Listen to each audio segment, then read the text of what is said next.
Hello friends, welcome back. हम लोग science का ऑलरेडी कर चुके हैं, बायोलॉजी और फिजिक्स। तो लूसेंट से हम लोग अब केमिस्ट्री आज करने वाले हैं। तो केमिस्ट्री में भी हम लोग फुल फ्लेज केमिस्ट्री जो सबसे इम्पोर्टेंट है उसको टच करेंगे। उम्मीद है कि आप लोगों की तैयारी बहुत अच्छे से चल रही होगी। तो चलिए बिना देरी किए हुए फटाफट जो सबसे इम्पोर्टेंट फैक्ट्स है, इसमें सबसे इम्पोर्टेंट जो कॉन्सेप्ट्स है और सबसे इम्पोर्टेंट मतलब एग्जामिनेशन पॉइंट ऑफ व्यू से जो पूछने जाने वाले टॉपिक्स है उसको हम लोग फटाफट इसको देख लेते हैं। जो सबसे एक्सपेक्टेड है कि केमिस्ट्री से क्या पूछा जा सकता है वो हम लोग यहाँ पे करेंगे। तो सबसे पहला तो बात इसमें यही आता है कि फ्रेंच केमिस्ट थे लेबॉइजर। उन्होंने उनको कहा जाता है फादर ऑफ मॉडर्न केमिस्ट्री। तो केमिस्ट्री का जनक किसे कहा जाता है? लेबॉइजर को कहा जाता है केमिस्ट्री का जनक। इसके अलावा मैटर जो है तो सब्सटेंस के बारे में सब लोग जानते हैं, लेकिन यहाँ पे एक ब्रीफ दिया हुआ है तो ये समझना है और इसके बेसिस पे हम लोग आगे बढ़ेंगे। तो मैटर का जो क्लासिफिकेशन होता है पदार्थ का, फिजिकल होता है, दूसरा केमिकल क्लासिफिकेशन। फिजिकल में तीन तरह का स्टेट होता है, सब जानते हैं हम लोग। सॉलिड, लिक्विड, गैसियस स्टेट होता है। और केमिकल क्लासिफिकेशन में प्योर सब्सटेंस होता है और दूसरी तरह का मिक्सचर होता है। प्योर सब्सटेंस मतलब जिसमें कोई मिलावट नहीं है, और मिक्सचर मतलब जिसमें एक से अधिक पदार्थ मिले हुए हैं उसको मिक्सचर बोलते हैं। अब प्योर सब्सटेंस में एलिमेंट हो जाता है, ठीक है, और दूसरा हो जाता है प्योर सब्सटेंस में कंपाउंड। और उसी तरह से मिक्सचर में दो तरह का क्लासिफिकेशन होता है। होमोजीनियस मिक्सचर हो सकता है, मतलब एक ही तरह के पदार्थ से मिला हुआ चीज, और हेट्रोजीनियस मतलब अलग अलग तरह का पदार्थ मिला हुआ, अलग अलग तरह का मैटर मिला हुआ है, तो हेट्रोजीनियस हो गया। अब एलिमेंट, एलिमेंट क्या होता है? तो एलिमेंट मेटालिक होता है, मेटलॉइड होता है और नॉन मेटल होता है। यानी एलिमेंट तीन तरह का चीज होता है, या तो मेटल हो सकता है, मेटलॉइड हो सकता है, या नॉन मेटल हो सकता है। और कंपाउंड ऑर्गेनिक हो सकता है या इनऑर्गेनिक। तो this is all about the matter. तो मैटर का क्लासिफिकेशन इस तरह से होता है। अब सॉलिड, लिक्विड, गैसियस स्टेट, इसको एक्सप्लेन करने का जरूरत है नहीं, सबको पता है। कोई भी वस्तु है जिसको आप टच कर सकते हैं, जैसे मेटल, वुड, ब्रिक्स, ये सब सॉलिड में आ जाता है। लिक्विड की बात करें तो वाटर आ जाता है, अल्कोहल आ जाता है, ऑयल, मिल्क एक्सेट्रा, सब लोग जानते हैं। गैसेस की बात करते हैं, air, oxygen, ammonia, carbon dioxide etcetera, ये सब गैसेस में आ जाता है। ये सब कुछ खास इसमें ये चीज़ नहीं है। एक प्लाज्मा स्टेट आता है, ये देख के जाना है। तो plasma state consist of super energetic and super excited particles, जो बहुत ज़्यादा एक्साइटेड पार्टिकल्स होते हैं। These particles are in the form of ionised gases, ठीक है। तो आयोनाइड गैसेस जो होता है वो प्लाज्मा के स्टेट में, तो सुपर आयोनाइज्ड गैसेस जो होता है। उसके बाद आप आ जाइए, यहाँ पे कुछ इंपॉर्टेंट चीज़ है। बोस आइंस्टीन कंडेंसेशन स्टेट जो 1920 में on the basis of statistical calculation से दिया गया था। अच्छा, इसमें approximate relative abundance of some element in the earth crust. Earth crust जो है हमारा, जो धरती है, उसमें सबसे ज़्यादा कौन सा मिनरल पाया जाता है? तो इस तरह का सवाल पूछता है। तो ऑक्सीजन सबसे ज़्यादा पाया जाता है, देख लीजिए, याद कर लीजिएगा प्रॉपर। ऑक्सीजन, सिलिकॉन, एल्यूमिनियम, तीन सबसे ज़्यादा पाए जाने वाले पदार्थ हैं। ऑक्सीजन सबसे ज़्यादा 46.6%, silicon 27.7%, aluminium 8%, iron 5%, calcium 3.6, potassium, magnesium, hydrogen, phosphorus, ये आपका हो गया इतना। तो ये याद रखिएगा, कम से कम ऊपर वाला तीन ये जरूर याद रखिएगा, पूछता है इस तरह का सवाल। तो ये इसमें इंपॉर्टेंट हो गया। उसके बाद प्योर सब्सटेंस, एलिमेंट्स, इसका डेफिनेशन है। तो ये सब चीज नहीं पूछता है। इसमें जो इंपॉर्टेंट चीज है यहाँ पे, non metal they do not have possess lustre, उसमें चमक नहीं होता है। एक्सेप्शन होता है इसका आयोडीन, ठीक है। नॉन मेटल में होने के बावजूद भी इसमें चमक होता है, तो ये एक्सेप्शन हो गया। उसके बाद एक ये जो टॉपिक है, एक ये जो टॉपिक है, अच्छा ये जो देखिए मेटलॉइड, एक देख लीजिएगा। Metalloids are the element which have common properties of both metal और नॉन मेटल, जिसमें दोनों का कैरेक्टर पाया जाता है, मेटल का भी और नॉन मेटल का, वो मेटलॉइड कहलाता है। जैसे आर्सेनिक हो गया, एंटीमनी हो गया, बिस्मथ हो गया। याद रखिएगा, ये कभी कभी पूछ सकता है, लेकिन ये बहुत इंपॉर्टेंट है, ये जरूर देख के जाना है कि approximate percentage of elements in human body, ठीक है। तो एलिमेंट्स इधर परसेंटेज दिया हुआ है। तो ह्यूमन बॉडी में, आदमी के मानव शरीर में सबसे ज़्यादा क्या पाया जाता है? तो ऑक्सीजन यहाँ भी सबसे ज़्यादा पाया जाता है। 65% ऑक्सीजन होता है, कार्बन 18% होता है, हाइड्रोजन 10% होता है, CHO सबसे हाईएस्ट कॉम्बिनेशन होता है, ठीक है, जिसमें कार्बन 18% और हाइड्रोजन 10% है, ठीक है, और ऑक्सीजन 65% है। तो ये याद रखेंगे। उस पर nitrogen 3%, calcium, phosphorus, sodium and so on, ठीक है। तो ये आपका हो गया। उसके बाद आप आ जाइए ऑर्गेनिक कंपाउंड। ऑर्गेनिक कंपाउंड में आपका एग्जाम्पल कार्बोहाइड्रेट, प्रोटीन, फैट्स जो नेचुरल सोर्सेज से मिलता है डायरेक्ट। इनऑर्गेनिक कंपाउंड जो रॉक, मिनरल, सैट्स, हालांकि ये भी नेचुरल सोर्सेज से मिलता है, लेकिन ये मोस्टली जो होता है ऑर्गेनिक जो होता है वो लिविंग बींग से मिलता है, जीव से मिलता है, और ये नॉन लिविंग बींग से और लिविंग बींग दोनों से मिलता है। ठीक है, उसके बाद मिक्सचर आ जाता है, तो इसमें कुछ खास नहीं है। एक प्रोसेस होता है सब्लिमेशन, ये समझ जाइए सब्लिमेशन को आता है। Sublimation the process of conversion of solid into vapour without passing through the liquid state. This method can be used for substance which are sublime in their separation from the non-sublime material for the sublime in the naphthalene, iodine, ammonium। तो ये क्या होता है ना कि कोई अगर solid है जो डायरेक्ट गैस बन जाता है विदाउट लिक्विड हुए। अब क्या होगा, कोई भी सॉलिड, जैसे बर्फ, क्या होता है बर्फ को अगर सॉलिड है अगर वो पिघलेगा तो क्या होगा कि पहले फिर लिक्विड बनेगा, उसके बाद फिर वो वेपोराइज होगा जब एक पार्टिकुलर टेम्परेचर को रीच करेगा तो। लेकिन कुछ चीज़ें ऐसी होती है जो सॉलिड से डायरेक्ट वेपर बन जाती है, जैसे कपूर क्या होता है, सॉलिड से डायरेक्ट वेपर बन जाता है, वो लिक्विड स्टेट में जाता ही नहीं है। तो ये सब्लिमेशन प्रोसेस कहलाता है। सॉरी। उसके बाद इसमें और कुछ नहीं, the process of direct conversion of vapour into solid, इसको हॉर्न फ्रोस्ट बोलते हैं। इसका अपोजिट, सब्लिमेशन का अपोजिट हॉर्न फ्रोस्ट कहलाता है। तो ये एक याद रखिएगा।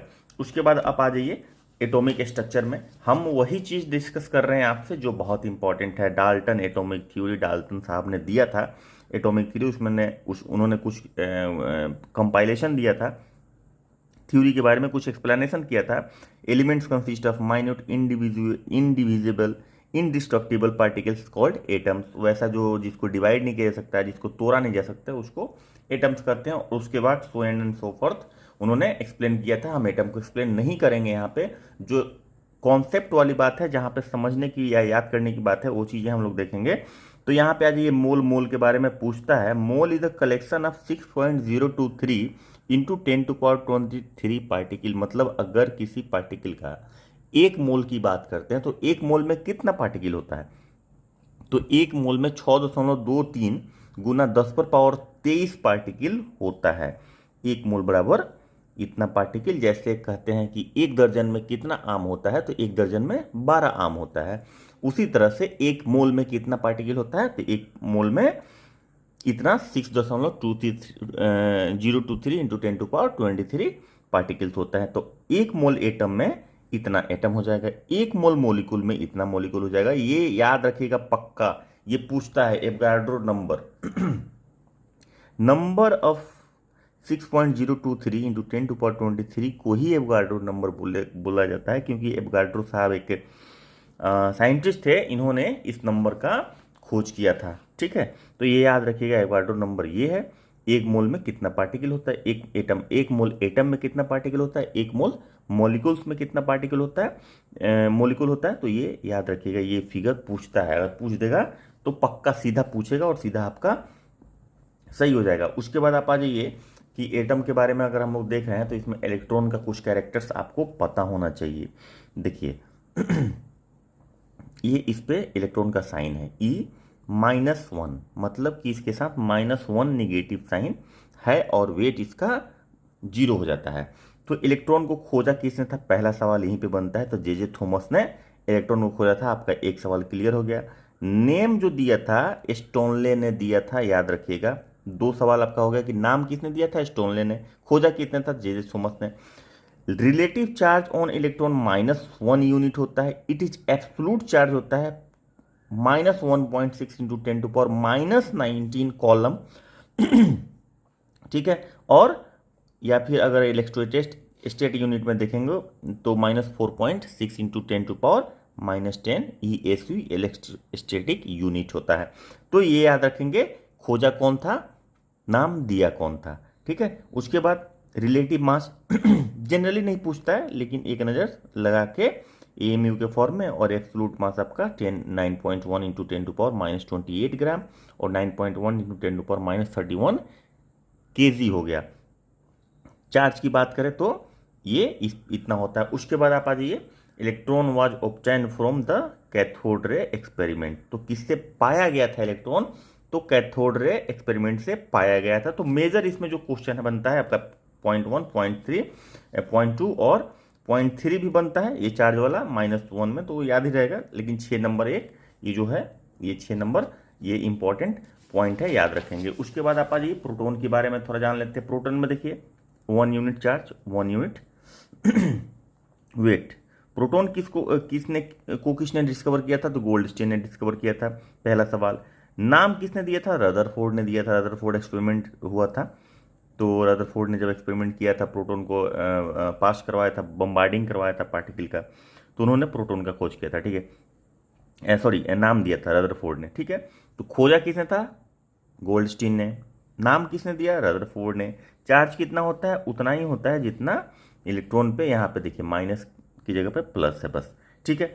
ये उसके बाद प्रोटॉन किससे पाया जाता है? तो ये प्रोटॉन ऑब्टेन होता है एनोड रे एक्सपेरिमेंट से, ये याद रखेंगे। तो ये मेजर 3 पॉइंट इसमें भी हो गया। अभी न्यूट्रॉन में आ जाइए, देखिए इस पे चार्ज 0 है, न्यूट्रॉन मतलब न्यूट्रल, चार्ज 0 है और वेट 1 यूनिट है।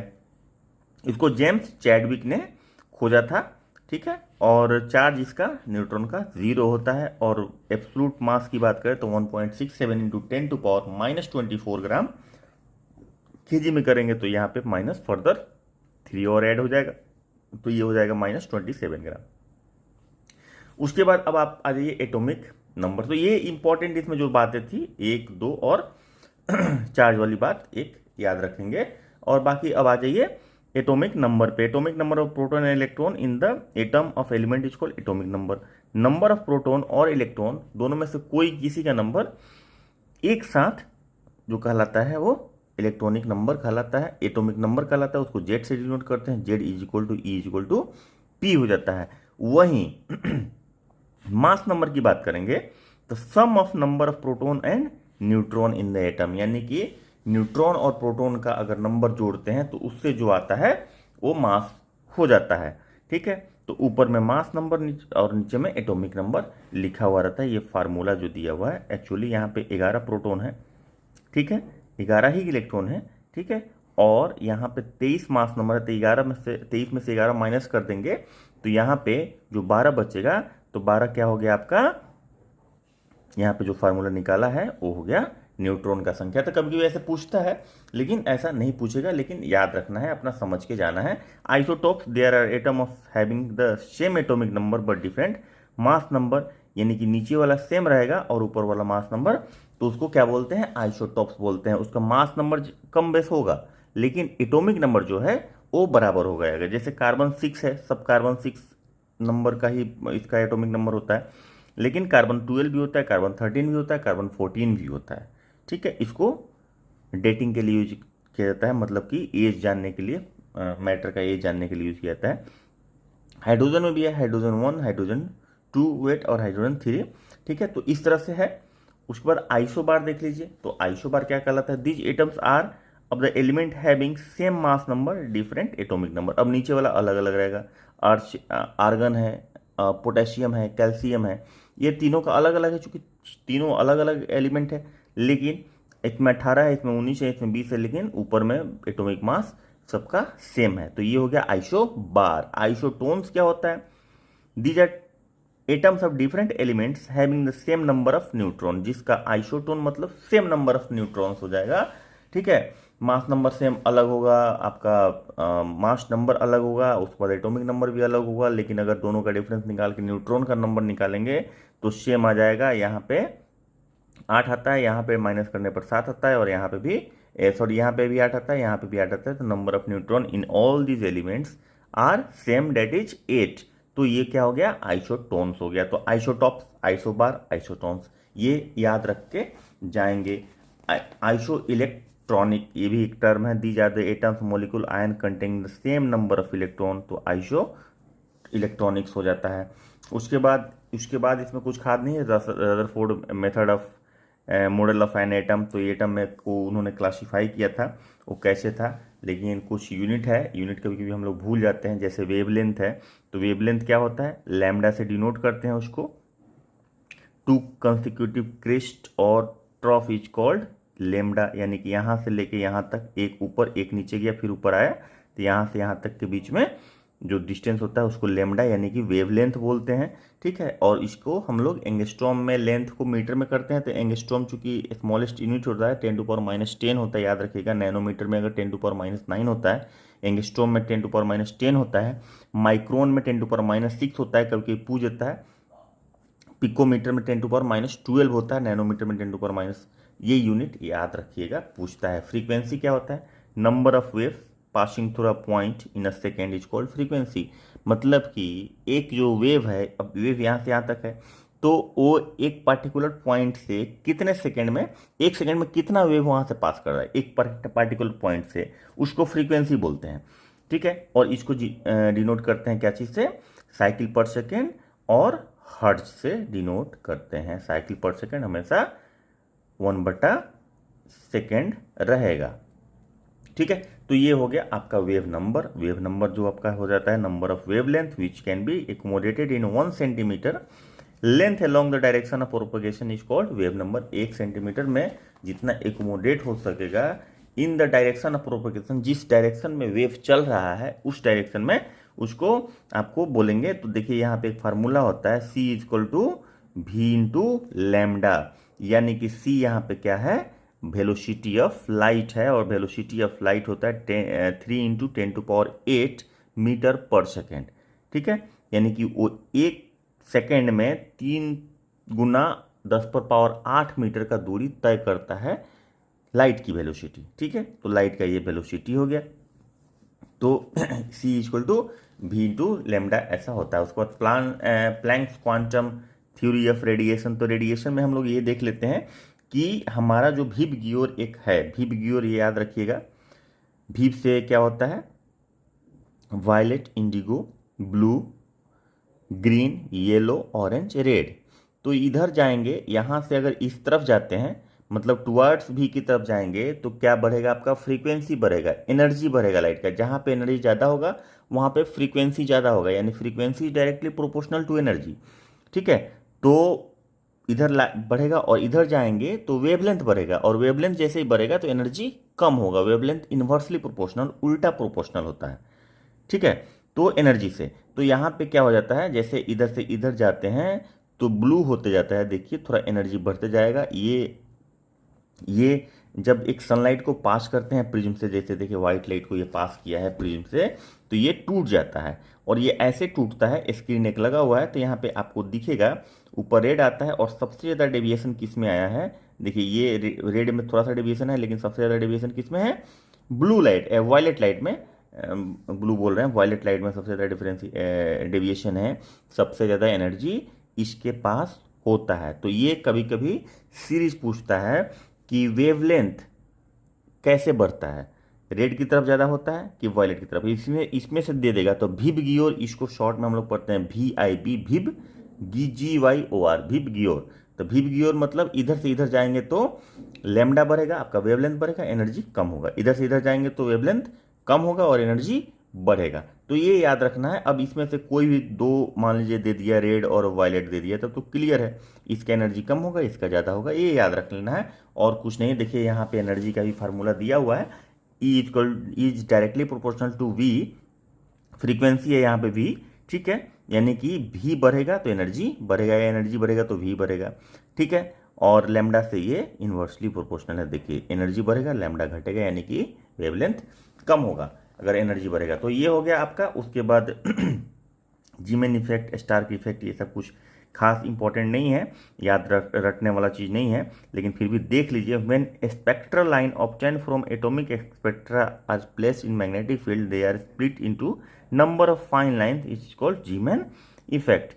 मैग्नेटिक फील्ड में अब एक स्पेक्ट्रम को, एटॉमिक स्पेक्ट्रम को अगर पुट करते हैं तो वहाँ पे फाइन लाइन्स बनता है, उसको जीमेन इफेक्ट बोलते हैं। Stark effect, when a spectral line obtained from atomic spectra is placed in electric field, they split into the number of fine line, उसको मतलब मैग्नेटिक फील्ड में रखेंगे तो जीमेन इफेक्ट हो गया, जीमेन्स इफेक्ट, और स्टार्क्स इफेक्ट हो गया इलेक्ट्रिक फील्ड में रखेंगे। तो अब इसमें देख लीजिए शॉर्ट में थोड़ा सा थॉमसन मॉडल।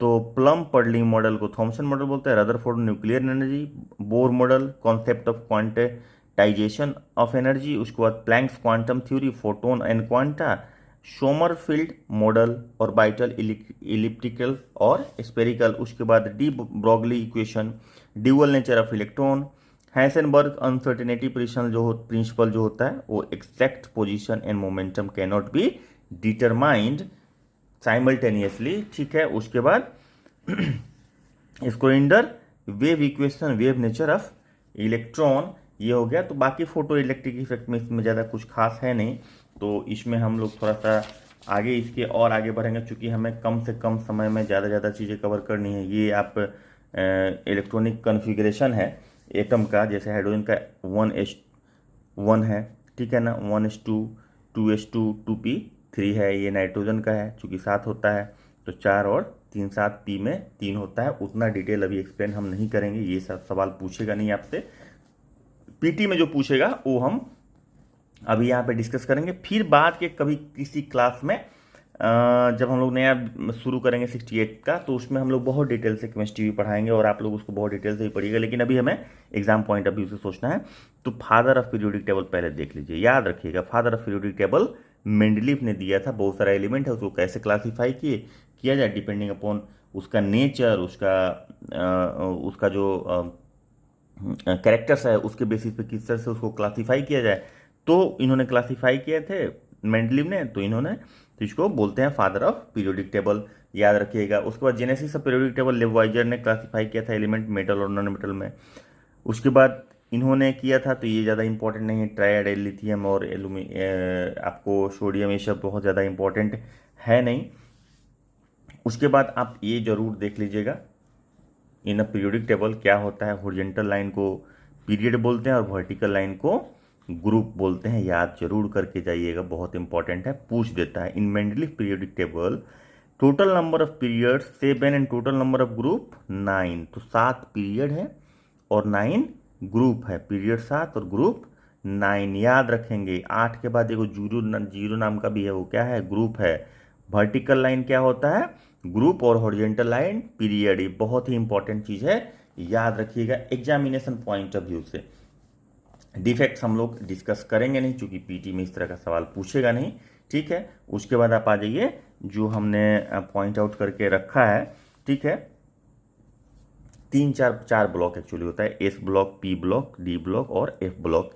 इसमें इलेक्ट्रॉन का पोजीशन होता है depending upon the number of atomic number, depending on atomic number उसका प्लेसमेंट होता है। उसके बाद हम लोग आ जाते हैं जो एक बहुत इंपॉर्टेंट चीज़ होता है यहाँ पे, ये आयनिक रेडियस, ये सब हम लोग अभी पढ़ेंगे नहीं। हम लोग जो देखेंगे वो जो यहाँ पे इंपॉर्टेंट चीज़ें है। अभी देखिए, bromine is a non metal which is liquid at room temperature, याद रख के जाना है। ब्रोमीन नॉन मेटल है जो लिक्विड रहता है रूम टेम्परेचर पे, रूम टेम्परेचर यानी कि 25 degree centigrade. Mercury is the only metal that is liquid at room temperature. अब पूछेगा कि कौन सा नॉन मेटल है जो रूम टेम्परेचर पे लिक्विड रहता है। हमें तो मेटल पता है कि मरकरी रूम टेम्परेचर पे लिक्विड रहता है, लेकिन नॉन मेटल नहीं पता है, तो नॉन मेटल में ब्रोमीन हो गया। तो ब्रोमीन ज़्यादा इंपॉर्टेंट है, क्योंकि मरकरी सबको पता है, पारा जो होता है वो लिक्विड होता है, ब्रोमीन याद नहीं रहता है, याद रखिएगा, मरकरी हो गया। उसके बाद gallium melting point 29.8 degree Celsius और मेल्टिंग पॉइंट इसका 28.5 degree. And francium melting point 27 degree और melting having low melting point. Tungsten है the highest melting point 3380 degree centigrade होता है एमंग द मेटल में सबसे ज़्यादा होता है। और इसीलिए ये फिलामेंट जो होता है, बल्ब का फिलामेंट, उसमें टंगस्टन यूज होता है। तो कभी कभी ये सवाल पूछता है कि टंगस्टन क्यों यूज होता है बल्ब के फिलामेंट में, या बल्ब के फिलामेंट में कौन सा मेटल यूज होता है, दोनों से पूछता है। तो जब ये पूछे कि बल्ब के फिलामेंट में कौन सा मेटल यूज होता है, तो आपको पता है कि टंगस्टन यूज होता है। लेकिन जब ये पूछता है कि टंगस्टन क्यों बल्ब के फिलामेंट में यूज होता है, तो बोला जाता है, उसका आंसर ये हो जाता है, it has the highest point melting point among the metals. 3380 degree centigrade इसका टेम्परेचर मेल्टिंग पॉइंट है। तो इतना टेम्परेचर बल्ब में नहीं जाता है, जब जाता है तो पिघल जाता है। तो 5 नंबर कार्बन है the highest melting point 4100 degree Celsius among non metal. Metal में किसका है, टंगस्टन का, और नॉन मेटल में हाईएस्ट कार्बन का। Highest density shown by osmium, osmium का सबसे हाई डेंसिटी होता है। और इरिडियम। उसके बाद lithium is the lightest metal, सबसे हल्का जो मेटल है वो कौन सा है? लिथियम। 3 एटॉमिक नंबर होता है, डेंसिटी 0.54 होता है। Silver the best conductor of electricity, बहुत पूछता है सवाल, याद रखिएगा, silver is the best conductor of electricity. Diamond, carbon is the hardest natural substance, diamond जो होता है, जो कार्बन होता है, कार्बन का अप्रूफ है और ये हार्डेस्ट नेचुरल सब्सटेंस है। Fluorine is the most electronegative element, सबसे ज़्यादा इलेक्ट्रोनिगेटिव एलिमेंट कौन सा होता है? तो फ्लोरीन होता है। Chlorine the maximum electron affinity, सबसे ज़्यादा इलेक्ट्रॉन का एफिनिटी, उसके साथ अट्रैक्शन, उसके साथ लव, उसके साथ जुड़ाव जो सबसे ज़्यादा होता है क्लोरीन का होता है। सीजियम जो है लोएस्ट आयनाइजेशन एनर्जी, मतलब बस थोड़ी सी गर्मी दीजिए और थोड़ी सी एनर्जी दीजिए और ये आयनाइज हो जाता है caesium. Caesium is the most electropositive element, जाहिर सी बात है आयनाइज होगा, इलेक्ट्रॉन लूज कर देगा, इसलिए जब बहुत आसानी से आयनाइज होगा इसका मतलब कि इलेक्ट्रॉन लूज आसानी से करेगा, इसका मतलब ये पॉजिटिव चार्ज आसानी से गेन कर लेगा, तो मोस्ट इलेक्ट्रोपॉजिटिव एलिमेंट हो गया। मोस्ट पॉइजनस मेटल कौन है? प्लूटोनियम, याद रखिएगा सबसे पॉइजनस मेटल जो है प्लूटोनियम है। Rarest element in the earth crust astatine है rarest element. Maximum number of isotopes of tin, कितने आइसोटॉप्स है? तो कितने हैं? तो 10 है टीन के। Least conductor among the metal, एलिड जो होता है सबसे कम कंडक्शन होता है, इसमें लिस्ट कंडक्टर होता है। हैवीएस्ट नेचुरली अकरिंग एलिमेंट जो होता है, जो सबसे भारी होता है, वो uranium 92। Liquid radio active element francium होता है। Element with highest tensile strength boron होता है, हाईएस्ट टेंसाइल स्ट्रेंथ बोरोन के पास होता है। मोस्ट मेलिएबल मेटल गोल्ड होता है। उसके बाद carbon has maximum tendency for catenation, जुड़ने का टेंडेंसी सबसे ज़्यादा कार्बन में होता है। उसके बाद लैटिस एनर्जी, अब सॉलिड पार्टिकल आपस में जो जुड़ा हुआ रहता है उसको लैटिस एनर्जी, उस एनर्जी को बोलते हैं। उसके बाद केमिकल बॉन्डिंग शुरू होता है यहाँ से। केमिकल बॉन्डिंग में आपका क्या आ जाता है कि इलेक्ट्रोवैलेंट बॉन्ड हो जाता है, कोवैलेंट बॉन्ड हो जाता है। उसके बाद ये आपका प्रॉपर्टी है यहाँ पे इलेक्ट्रोवैलेंट और कोवैलेंट बॉन्ड का, ठीक है। तो ये सब चीज़ें हम लोग यहाँ पे फिर से नहीं देखेंगे, ठीक है। बस एक हाइब्रिडाइजेशन स्टेट देख लेते हैं, हालांकि थोड़ा सा ये हायर लेवल है, पूछेगा नहीं, लेकिन देख लीजिए। sp हाइब्रिडाइजेशन में लीनियर जियोमेट्री होता है 180 डिग्री पे, sp2 में ट्राइगोनल होता है 120 डिग्री, sp3 में टेट्राहेड्रल 109 डिग्री 28 मिनट होता है, sp3d में ट्राइगोनल बाईपिरामिडल होता है 120 और 90 का, और sp3d2 का ऑक्टाहेड्रल 90 डिग्री का होता है, sp3d3 का होता है पेंटागोनल बाईपिरामिडल 72 डिग्री और 90 डिग्री का। तो ये एक नज़र रख के जरूर जाएंगे क्योंकि ये पूछ सकता है, कोई बड़ी बात नहीं है। उसके बाद आप आ जाइए ऑक्सीडेशन रिडक्शन में, ठीक है। ऑक्सीडेशन रिडक्शन से क्या होता है? तो ऑक्सीडेशन और रिडक्शन का मतलब क्या होता है? तो सिंपल भाषा ये होता है कि एडिशन ऑफ ऑक्सीजन होता है, वो भी आपका हो जाता है ऑक्सीडेशन, या रिमूवल ऑफ हाइड्रोजन, हाइड्रोजन को हटा दीजिएगा तो ऑक्सीजन का कंसंट्रेशन बढ़ गया, या ऑक्सीजन को ऐड कर दीजिए तो ऑक्सीजन का कंसंट्रेशन बढ़ गया, तो दोनों केस में ऑक्सीडेशन हो गया। उसी तरह से रिडक्शन में अगर हाइड्रोजन का कंटेंट बढ़ा दीजिए तो वो क्या हो गया?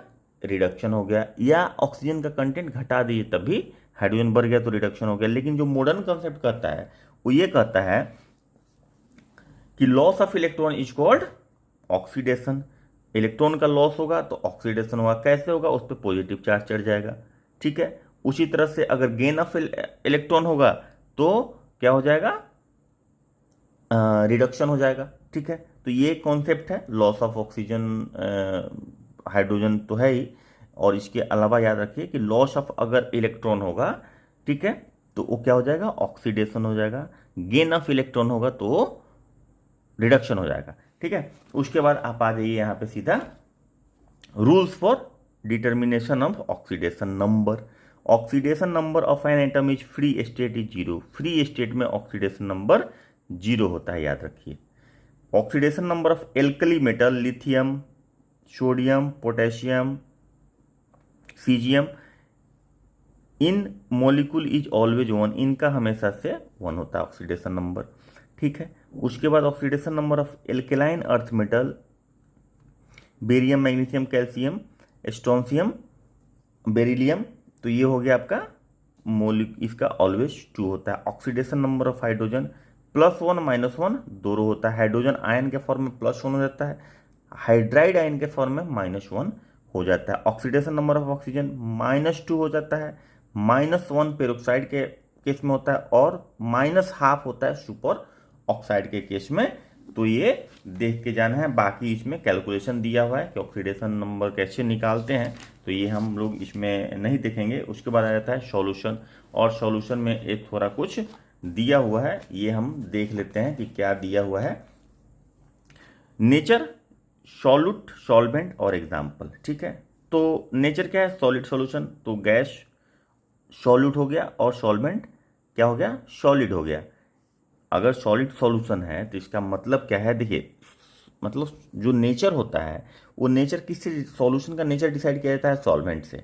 ठीक है, तो सॉल्वेंट जो है वही सॉल्यूशन होगा। अगर सॉल्वेंट सॉलिड है, देखिए सॉलिड यहाँ तक है, तो टोटल का टोटल सॉलिड सॉल्यूशन है। यहाँ पे लिक्विड है, ठीक है, सॉल्वेंट में, तो टोटल का टोटल लिक्विड। सॉल्वेंट मतलब घोलक होता है, ठीक है, और घुल ले क्या होता है? सॉल्यूट होता है, और घोल हो गया सॉल्यूशन हो गया। ठीक है, तो ये गैसियस गैस है सारा, तो ये आपका एक चीज़ हो गया। उसके बाद इसमें कुछ खास ऐसा नहीं है जो हमारे एग्जाम पॉइंट ऑफ व्यू से बहुत इंपॉर्टेंट हो। कॉलिगेटिव प्रॉपर्टीज कभी कभी पूछता है, इसका हिंदी मतलब मुझे नहीं पता है। Colligative property, those property of ideal solution which depends only on the number of particle of the solute. वैसा कैरेक्टर जो number of particle of solute, जो घुल है उसके नंबर ऑफ पार्टिकल पे डिपेंड करता है, मोलिक्यूल और ion, dissolve in a definite amount of solvent is called colligative properties. क्या क्या 4 तरह का कॉलिगेटिव प्रॉपर्टी होता है, याद रखिएगा। Relative lowering of vapour pressure, ठीक है, osmotic pressure, elevation in boiling point और डिप्रेशन इन फ्रीजिंग पॉइंट, ये 4 तरह का कॉलिगेटिव प्रॉपर्टीज होता है। उसके बाद हम आ जाते हैं, इसको एक्सप्लेन नहीं करेंगे हम लोग, ये उससे ज़्यादा इंपॉर्टेंट ये है सोल्स क्या होता है ये देख लीजिए। Colloidal system with solids as dispersed phase and liquid as dispersed medium is known as sols. क्या है?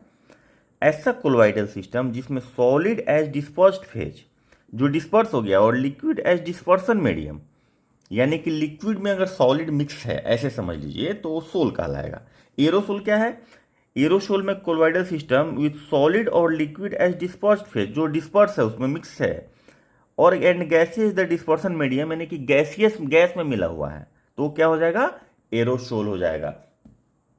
उसके बाद हम लोग आ जाएंगे सीधे एसिड बेस और सॉल्ट में। तो एसिड का कैरेक्टर हम लोग देखेंगे, तो एसिड का कैरेक्टर क्या होता है? तो एसिड बेस देखिए, acid is a substance which सोर इन टेस्ट, क्या होता है? खट्टा होता है, ध्यान रखेंगे। Turn blue litmus paper into red, blue litmus paper को क्या करेगा? एसिड रेड कर देगा। ये पूछता है कभी कभी सवाल, ठीक है, टेस्ट भी पूछता है और ये भी पूछता है। Contains replaceable hydrogen, give hydrogen ion देता है। ये लिक्विड एसिड क्या देता है? हाइड्रोजन आयन देता है। एक्वस सॉल्यूशन एरेनियस थ्योरी में एक्सप्लेनेशन है। कैन डोनेट प्रोटोन को डोनेट कर सकता है। कैन एक्सेप्ट इलेक्ट्रॉन, सबका मतलब एक ही है, ना कि इधर से घुमा के छुओ उधर से घुमा के छुओ, ठीक है। तो ये आपका एसिड का सारा कैरेक्टर हो गया, याद रखिएगा। इसमें लिप्टस बहुत इंपॉर्टेंट है। कैन रिप्लेस हाइड्रोजन और डोनेट प्रोटोन और एक्सेप्ट इलेक्ट्रॉन, ये सारा कैरेक्टर इसका है। सॉर इन टेस्ट होता है। उसके बाद यूज में आ जाइए, ये सब सवाल तो बहुत इंपॉर्टेंट है। साइट्रिक एसिड, लेमन और ऑरेंज में, साइट्रस फ्रूट्स में साइट्रिक एसिड पाया जाता है। लैक्टिक एसिड कहाँ पाया जाता है? तो खट्टा मिल्क में लैक्टिक एसिड पाया जाता है। वही जो लैक्टोज होता है दूध में, उसका जो शुगर होता है वो फर्मेंट करके लैक्टिक एसिड बना देता है। ब्यूटारिक एसिड रैंसिड बटर में पाया जाता है। ब्यूटारिक एसिड, टर्टेरिक एसिड कहाँ पाता है? ग्रेप्स में पाया जाता है, यानी कि अंगूर में। उसके बाद एसिटिक एसिड कहाँ पाया जाता है? विनेगर में, जो चाउमीन में पड़ता है। उसके बाद मैलिक एसिड, एप्पल में मैलिक एसिड पाया जाता है। इंपॉर्टेंट है ये सारा का सारा, बहुत इंपॉर्टेंट है, इससे उठा के सीधा सवाल पूछता है। स्टेरिक एसिड फैट्स में पाया जाता है। ऑक्जेलिक एसिड टोमेटो, वुड, सोरेल्स में पाया जाता है। इस सब का सब जबानी याद रहना चाहिए, इसको बिना याद किए हुए गए तो आप समझ लीजिएगा, बिना याद किए हुए नहीं जाना है, ठीक है। कार्बोनिक एसिड, सोडा वाटर और एरेटेड ड्रिंक में कार्बोनिक एसिड होता है। जैसे कोल्ड ड्रिंक जो आप पीते हैं उसमें कौन सा एसिड होता है? तो कार्बोनिक एसिड होता है। तो मेहनत कर रहे हैं हम लोग, वीडियो लाइक जरूर करना है और सब्सक्राइब करना बिल्कुल नहीं भूलिएगा, क्योंकि इससे आपको बहुत फ़ायदा होने वाला है। तो सब्सक्राइब कीजिएगा तो आपको हम लोग मेंस का जो प्रिपरेशन करेंगे उसमें भी आपको बहुत फ़ायदा होने वाला है। चलिए, indicator properties of acid. Acid का इंडिकेटर प्रॉपर्टी क्या होता है? ब्लू लिटमस पेपर को ये क्या करेगा तो रेड कर देगा। जैसे ही ब्लू लिटमस पेपर को एसिड में डालेंगे तो रेड हो जाएगा, इसका टेस्ट है। उसके बाद मिथाइल ऑरेंज कलर को क्या करेगा? ऑरेंज से पिंक कर देगा, ये भी सवाल पूछता है। और फिनोल फेथेलिन को कलरलेस ही रहेगा, जैसा रहा है वैसा ही रहेगा, कोई कलर चेंज नहीं करेगा, मतलब वो एसिड है। मिथाइल ऑरेंज को क्या करेगा? पिंक कर देगा, और ब्लू लिटमस को रेड कर देगा। यानी कि ब्लू से रेड में कन्वर्जन हो रहा है, तो एसिड अगर बेस रहता तो ये रेड को ब्लू कर देता है। ठीक है, तो ये आपका हो गया। उसके बाद आप थोड़ा सा देख लीजिए कौन सा एसिड होता है। Hydrochloric acid, HCl। डाइजेशन में यूज होता है, पेट में हमने बायोलॉजी पढ़ाया था, उसमें बोला था कि HCl का सिक्रेशन होता है।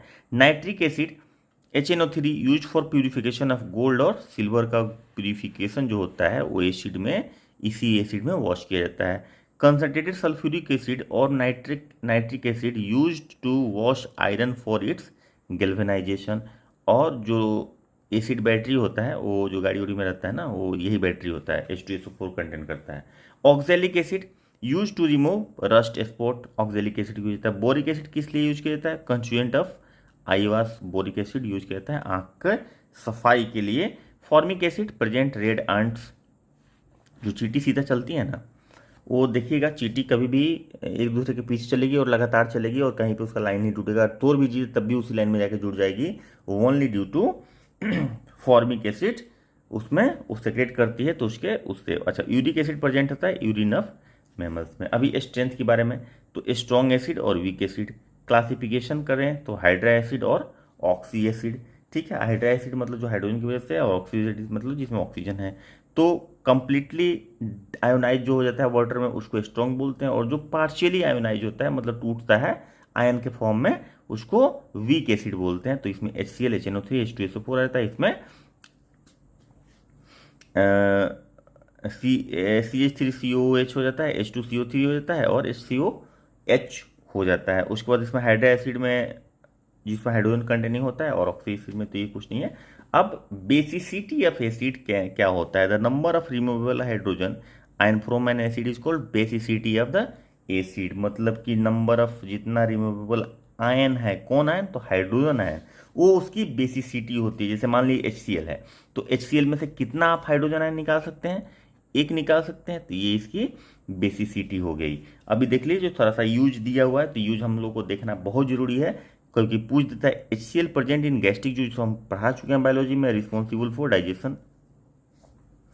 Use as a bathroom cleaner, क्या यूज करते हैं? HCl को यूज करते हैं बाथरूम क्लीनर में। As a pickling agent before galvanisation में भी यूज होता है, पिकलिंग एजेंट की तरह।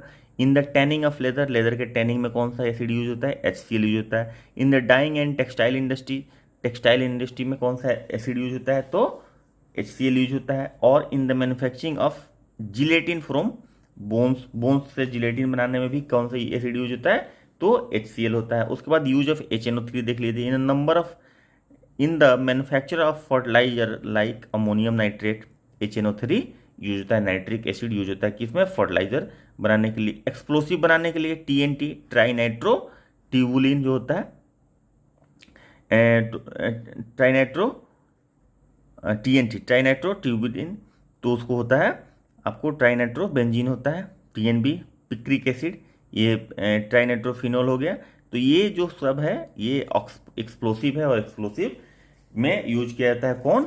Nitric acid. उसके अलावा नाइट्रिक एसिड का यूज है नाइट्रोग्लिसरीन, डायनामाइट हो गया।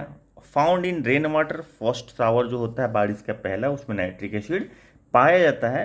ठीक है, उसके बाद आप on the form of nitrate in soil होता है, और मैन्युफैक्चरिंग रायन के मैन्युफैक्चरिंग में भी इसका यूज होता है, और मैन्युफैक्चरिंग डाई एंड ड्रग्स में यूज होता है। उसके बाद sulphuric acid. Lead storage battery जो होता है, जो एसिड वाला बैटरी होता है जो गाड़ी वाड़ी में लगा हुआ रहता है, जिसमें हम लोग पानी डालते हैं, तो वो एसिड यूज किया जाता है इसमें, इस तरह के बैटरी में। इन द मैन्युफैक्चर ऑफ HCl जो है हाइड्रोक्लोरिक एसिड को बनाने के लिए भी सल्फ्यूरिक एसिड का यूज होता है। एलम जो बनता है फिटकिरी, उसमें यूज होता है। उसके बाद फर्टिलाइजर, एक drugs, detergent, explosive, car battery, ये सारा में इसका यूज होता है। बोरिक एसिड का जो यूज होता है वो एंटीसेप्टिक की तरह यूज होता है, जो आँख की सफाई के लिए यूज करते हैं। उसके बाद phosphoric acid, calcium salt makes our bone, ठीक है। इट फॉर्म्स फॉस्फेटिक फर्टिलाइजर, मतलब बोन्स में यूज होता है। उसके बाद फॉस्फेटिक फर्टिलाइजर यूज करने में मन होता है। Use of ascorbic acid, vitamin C को बोलते हैं एस्कॉर्बिक एसिड, तो जाहिर सी बात है इम्यूनिटी बूस्ट करने में काम आता है। साइट्रिक एसिड क्या करता है, फ्लेवरिंग एजेंट है, फूड प्रिजर्वेटिव की तरह यूज होता है। फूड को लंबे समय तक स्टोर करने के लिए प्रिजर्वेटिव यूज करते हैं, वो साइट्रिक एसिड करता है। एसिटिक एसिड फ्लेवरिंग एजेंट है, फूड प्रिजर्वेटिव की तरह यूज होता है। टर्टेरिक एसिड श्योरिंग एजेंट है, अचार में डाला जाता है टार्टेरिक एसिड खट्टापन लाने के लिए। A compound of baking soda, baking powder, sodium bicarbonate plus tartaric acid, ये यूज होता है। तो ये आपका यूज हो गया मोटा मोटी सारे इंपॉर्टेंट एसिड्स का। अब आ जाते हैं बेस पे। तो बेस क्या है, base the basic substance which is bitter in taste, तीखा होता है। Turn red litmus paper blue, क्या कर रहा था, एसिड ब्लू से रेड कर रहा था, और बेस क्या करेगा, रेड से ब्लू करेगा, ठीक है। ये बहुत कन्फ्यूजन होता है भाई, बहुत कन्फ्यूजन होता है। तो आप ऐसे कोरिलेट कीजिए, क्या हो जाएगा, हो क्या जाएगा, ठीक है। तो हो ऐसा जाएगा कि बेस जब रहेगा तो लिटमस ब्लू हो जाएगा, बी से बेस, बी से ब्लू हो जाएगा। जो हो जाएगा वो क्या है, वो ब्लू है, तो बी से हो जाएगा, ठीक है। और एसिड वाला इसका अपोजिट कर दीजिएगा, ऐसे याद रख सकते हैं आप। Give hydroxyl acid, hydroxyl ion जो होता है OH minus in aqueous solution, can accept proton, can donate electron Lewis theory में। चलिए, तो इंडिकेटर अभी देख लीजिए, रेड लिटमस क्या हो जाएगा, ब्लू हो जाएगा। मिथाइल ऑरेंज क्या हो जाएगा, वहां पे पिंक हो रहा था, यहाँ पे येलो हो जाएगा। और फिनाइल फिथिलेन जो है वहां पे कलरलेस हो रहा था, यहाँ पे पिंक हो जाएगा। याद रखिएगा, बहुत इंपॉर्टेंट है। अगर केमिस्ट्री में सेक्शन से पूछता है, एसिड बेस से सवाल पूछता ही है, और पूछ दिया तो ये पक्का पूछेगा, इसलिए याद रखेंगे। उसके बाद oxides and hydroxides of metals are bases, जितने भी ऑक्साइड्स और हाइड्रोक्साइड्स जो होते हैं मेटल्स के, वो सारे के सारे क्या होते हैं, तो बेस होते हैं। वाटर सोलुबल बेस को एल्कली बोलते हैं, जैसे ये सब एग्जाम्पल है। उसके बाद स्ट्रॉन्ग स्ट्रेंथ की बात करें तो स्ट्रॉन्ग बेस और वीक बेस। स्ट्रॉन्ग बेस जो आसानी से ब्रेक हो जाए, और वीक बेस जो पार्शियल ब्रेक हो। उसके बाद एसिडिटी जो है, number of removable hydroxyl ion, मतलब उसमें क्या आता है कि हाइड्रोजन आयन जो हटता है, नंबर ऑफ हाइड्रोजन आयन जो एक एसिड दे सकता है, उसको क्या बोल देते हैं, बेसिसिटी ऑफ एसिड। यहाँ पे एसिडिटी ऑफ जो बेस बोलेंगे, वो नंबर ऑफ OH आयन जो दे सकता है। चलिए, अब pH स्केल थोड़ा देख लेते हैं। तो ये log of concentration, log concentration of hydrogen होता है। ये जो साइन है बड़ा, जो ब्रैकेट दिया जाता है, उसको कंसंट्रेशन बोलते हैं। चलिए, तो pH अगर 7 से कम है तो सॉल्यूशन एसिडिक हो जाएगा, 7 से ज़्यादा है तो बेसिक हो जाएगा, 7 के बराबर है तो pH न्यूट्रल हो जाएगा। अब कुछ pH भी देखना पड़ेगा फिर कि किस चीज़ का pH क्या होता है। तो देखिए, लेमन जूस का pH 2.5 होता है, वाइन का pH 2.8 होता है, एप्पल जूस का pH 3 होता है, विनेगर का pH 3 होता है, यूरिन का pH 4.8 होता है, कॉफ़ी का pH 5.0 होता है, सेलेबी का pH 6.5 होता है, मिल्क का pH 6.5 होता है, ब्लड का pH 7.4 होता है, प्योर वाटर का pH 7 होता है, सी वाटर का pH 7.8.5 होता है, टूथपेस्ट का 9 होता है, मिल्क ऑफ मैग्नीशिया का 10.5 होता है। यानी कि ये बेसिक हो गया, यहाँ से बेसिक हो गया, ठीक है। और इसके पहले वाला सारा का सारा एसिडिक pH है। तो भाई pH पढ़ के जाइएगा, याद करके जाइएगा, और 2-3 बार इसको देख लीजिएगा, तो आपका ये आँख जो है ना, वो स्कैनर की तरह होता है, उसको स्कैन कर लेगा, ठीक है। आपको लगेगा कि याद नहीं है, लेकिन जाइएगा तो आपको याद रहेगा। इसलिए थोड़ा बढ़िया से देख लीजिएगा, पढ़ लीजिएगा, समझ के जाइएगा, क्योंकि इससे पक्का सवाल आने वाला है। अब थोड़ा सा इंपॉर्टेंट pH का देख लीजिए आपके डेली लाइफ में क्या। और body work with in the narrow pH range of 7 से 7.8 के बीच में काम करता है। Plant and animal also survive in the narrow range, ठीक है। In digestive system, hydrochloric acid produced in the stomach which help in digestion of food, but if it become excess pH falls and pain and irritation occur. To get rid, antacid दिया जाता है, milk of magnesia, ठीक है। ये दिया जाता है ताकि ये मिल्क ऑफ मैग्नीशिया का देख लीजिए 10.5 है। इतना अगर आप बेस दे दीजिएगा तो ऑटोमेटिक जो एसिडिटी होगा वो न्यूट्रलाइज हो जाएगा। उसके बाद in saving tooth decay, substances like chocolate, sweets are degraded by bacteria present in the mouth when the pH fall to 5.5, tooth decay start. 5.5 से कम हो जाएगा तो टूथ डिके स्टार्ट हो जाता है। और इसीलिए टूथपेस्ट में क्या होता है, इनामेल का खराबी होने लगता है। और हाँ, टूथपेस्ट में क्या होता है, टूथपेस्ट का पीएच जो होता है 9 के आसपास होता है, तो उससे क्या होता है कि मुंह का पीएच मेंटेन रहता है। अब आप आ जाइए कि बफर सॉल्यूशन क्या। अच्छा, इनामेल याद रखिएगा hardest substance of our body होता है, ठीक है, और इसका कंपोजिशन कैल्शियम फॉस्फेट होता है, याद रखिएगा। इनामेल जो दांत के ऊपर कोटिंग होता है। उसके बाद अभी बफर सॉल्यूशन क्या होता है। बफर सॉल्यूशन ऐसा सॉल्यूशन जो एसिड और बेस के थोड़ा सा ऊपर नीचे होने से, थोड़ा सा ऊपर नीचे, बहुत ज़्यादा नहीं, तो उसके पीएच पे कोई फर्क नहीं पड़ता है, वो मैनेज कर लेता है। That is called buffer solution. A solution whose pH is not altered to great extent by addition of a small quantity of either acid और base is called buffer solution, ठीक है। बस इतना याद रखिए। Use of some important salts देख लीजिए, ठीक है। तो सोडियम क्लोराइड क्या है, टेबल साल्ट है, फ्लेवरिंग एजेंट की तरह यूज करते हैं। स्लाइन वाटर में पाया जाता है, पेशेंट ऑफ डिहाइड्रेशन को चढ़ाया जाता है। उसके बाद सोडियम आयोडाइड ग्वाइटर डिजीज जो है बचाता है इससे।